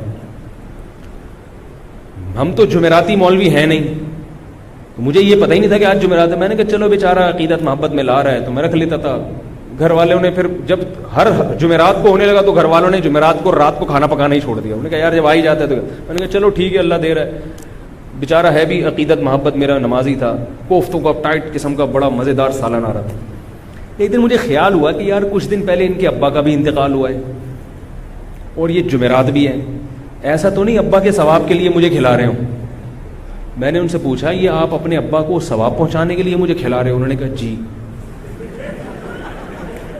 میں نے کہا یار آپ مجھے ایک بات بتاؤ کہ آپ کے دادا کا جب انتقال ہوا تھا تو آپ نے اپنے ابا کو کبھی گفٹ دیا یا کھانا کھلایا؟ تو اس لیے کھلایا نا کہ وہ آپ کے ابا ہیں. اگر ابا کو کسی دن آپ نے کھلایا، ابا پوچھے بیٹا کیوں کھلا رہے ہو؟ آپ کے ابا دادا کا انتقال ہوا ہے ان کے ثواب کے لیے آپ کو کھلا رہا ہوں. ابا کو غصہ آئے گا کہ نہیں آئے گا؟ وہ بھائی ابا کو جو کھلایا جاتا ہے اس لیے نہیں کہ دادا کی موت واقع ہو گئی، ابا کو اس لیے کھلایا جاتا ہے کہ وہ ابا ہیں. نہیں آ رہی بات سمجھ میں؟ آپ اپنی منگیتر کو ایزی لوڈ کرا رہے ہو 500 کا، وہ کہے بھائی کیوں کرا رہے ہو؟ اصل جواب یہ کہ بھائی وہ تو غلط ہے یہ ایزی لوڈ نہ کرایا کریں، لیکن جو آج کل عرف چل رہا ہے آپ کیا کہو گے؟ بھائی ایک تعلق ہے، ایک محبت ہے، میں چاہتا ہوں یہ رشتہ نہ ٹوٹے، یہ کہو گے نا. اگر آپ نے کہا میری چونکہ دادی کا انتقال ہوا ہے تو چونکہ ان کو ثواب پہنچانے کے لیے کوئی غریب مسکین بھیکاری مل نہیں رہا تھا تو میں نے کہا تم ہی ہو غریب تو چلو میں تمہیں 500 روپے کا بیلنس لوڈ کرا لوں، اس کو غصہ آئے گا کہ نہیں آئے گا؟ اگر اس میں غیرت ہوگی تو غصہ آئے گا. تو یاد رکھو عزت دار، جس کو عزت دار، میں نہیں کہہ رہا میں عزت دار ہوں، لیکن جس کی کو آپ عزت دار سمجھتے ہو اس کو ہدیہ دیا جاتا ہے، اس پہ صدقہ نہیں کیا جاتا. ثواب پہنچانے کے لیے نہیں, ہدیہ دیا جاتا ہے اس کے اکرام کے لیے, اس سے محبت بڑھانے کے لیے, اس سے تعلق بڑھانے کے لیے. تو علماء کو ہدیہ دیا کرو ثواب کی نیت سے نہیں, محبت کی نیت سے. ثواب غریبی میں خود بخود ملے گا. نہیں یاری میرا خیال ہے, ثواب خود بخود غریبی میں مل جائے گا. تو میں نے ان سے کہا کہ بھائی یہ کوفتے کسی غریب کو کھلائے, میں اللہ کا شکر ہے غریب نہیں ہوں, کسی غریب کو صدقہ کر دیا کرے ابا کے ثواب کے لیے. آئندہ مجھے اس گلی میں آپ کوفتے لے کر گھومتے ہوئے نظر نہیں آئے, ٹھیک ہے, آئندہ نہیں نظر آئے. تو یہ ایک صدقہ اور ہدیے میں فرق ہے کہ ہدیے میں سامنے والے کی عزت ہوتی ہے, تبھی ہدیے میں بہت عزت احترام کے ساتھ کہ قبول کر لیں تو بڑی نوازش ہوگی آپ کی. اور ہدیہ مالدار علماء کو بھی دیا جاتا ہے, بلکہ مالدار علماء کو ہدیہ دینا زیادہ ثواب ہے, کیونکہ اس میں ان کی بے عزتی کا پہلو بالکل بھی نہیں ہوتا. ہمارے حضرت فرمایا کرتے تھے مالدار عالم کو ہدیہ دینا زیادہ ثواب ہے, اس لیے کہ اس میں اس کی بے عزتی کا بالکل بھی آپشن نہیں ہے. وہ کبھی بھی آپ اس کو یہ نہیں دکھا سکتے کہ میرے ٹکڑوں پہ پل رہا ہے, وہ کہے گا میرے پاس اللہ کا ہدیہ تم سے زیادہ ہے. تو کہاں سے کہاں بات چلی گئی. تو ایصال ثواب کے لیے کھلانا تو یہ بھی توہین ہے. تو اگر کوئی پیران پیر کی نیاز نکال کے آپ کے گھر میں لا رہا ہے ان کو ثواب پہنچانے کے لیے, تو اس میں آپ کی بے عزتی بھی ہے. اس میں آپ کو یہ ثابت کرایا جا رہا ہے کہ آپ چونکہ محلے میں سب سے غریب ہیں, ان کو ثواب پہنچانے کے لیے مجھے آپ سے زیادہ کوئی مستحق نظر نہیں آیا, میں نے کہا چلو بسم اللہ. تو آپ کہیں بھائی ہم غریب نہیں ہیں, ہم ہدیہ قبول کرتے ہیں, صدقات و خیرات قبول نہیں کرتے. اگر غریب ہوں تو بھی یہ کہہ دیں کہ غریب نہیں ہے. اپنی غربت بیان کرنی ہے تو اللہ کے سامنے بیان کرو نا, پبلک کے سامنے کیوں بیان کرے آپ؟ کیا خیال ہے؟ غریب ہو کے بھی آدمی رہے ایسے جیسے اس سے بڑا. ہمارے حضرت بہت مسکین تھے, غریب تھے 60 سال کی عمر تک, لیکن فرماتے میں رہتا ایسے تھا, پبلک سمجھتی تھی اس محلے میں ان سے زیادہ پیسے والا کوئی ہے ہی. لوگ کہتے مجھ سے آ کے قرضے مانگتے تھے, ایسی شان کے ساتھ انہوں نے. مولوی تھے, مولوی ایسے ایسے مولوی بھی ہیں مارکیٹ میں, دیکھو آپ, مولوی تھے مگر ایسے رہتے تھے, کہتے ہیں لوگ مجھ سے آ کے قرضے مانگتے تھے. تو اپنے بارے میں فیصلہ کریں کہ ادھر ہیں یا ادھر. اگر سنی ہیں تو مرثی سننا چھوڑ دیں. کربلا کے واقعات جو مستند ہیں وہ علماء کی کتابوں میں پڑھیں, ٹھیک ہے, ایک تاریخی علم ہے, لیکن ہماری شریعت پہلے سے کامل ہے, ہم نے اسی کو فالو کرنا ہے. محرم میں شادی بھی ابھی کیا کریں. محرم میں شادی کے بہت سارے فائدے ہیں. ایک یہ کہ برکت ہوگی انشاءاللہ, محرم کا مہینہ ہے. دوسرا فائدہ یہ کہ بدعت کی, جو لوگ سمجھتے ہیں محرم میں شادی غلط ہے تو بدعت کی مخالفت ہوگی, اس کا الگ سے ثواب ملے گا. تیسرا فائدہ یہ کہ محرم میں شادی ہال سستے ہوتے ہیں, سستے میں شادی ہو جائے گی. کیا خیال ہے؟ تو فائدے ہی فائدے, مزے ہی مزے. اور رہا یہ مسئلہ کہ محرم میں شادی ہوئی اور خدا نخواستہ ناکام ہو گئی. اب لوگ یہ بھی کرتے ہیں, ناکام ہو جائے, کہہ رہے ہیں محرم میں ہوئی تھی نا اس لیے. تو ان سے بولو بہت سے میرے علم میں ایسے ہیں جنہوں نے ربیع الاول میں کی تھی, ان کی بھی ناکام ہو. شادی کے کامیاب ہونے یا ناکام ہونے کا تعلق اس سے نہیں ہے کہ رمضان میں ہو رہی ہے کہ محرم میں. وہ اس سے ہے کہ میاں بیوی کا رشتہ جوڑ کا تھا یا نہیں تھا, دونوں تمیز سے رہنا چاہتے ہیں کہ نہیں چاہتے. اگر دونوں تمیز سے رہنا چاہتے ہیں تو کہیں بھی نکاح ہوگا انشاءاللہ کامیاب ہوگا. اگر دونوں تمیز سے یا دونوں میں سے ایک میں اڑی ہے, وہ رہنا ہی نہیں چاہتا تمیز سے, تو حرم کے اندر بیت اللہ کے اندر بھی نکاح ہوگا تو وہ ناکام ہو جائے گا. سمجھ گئے؟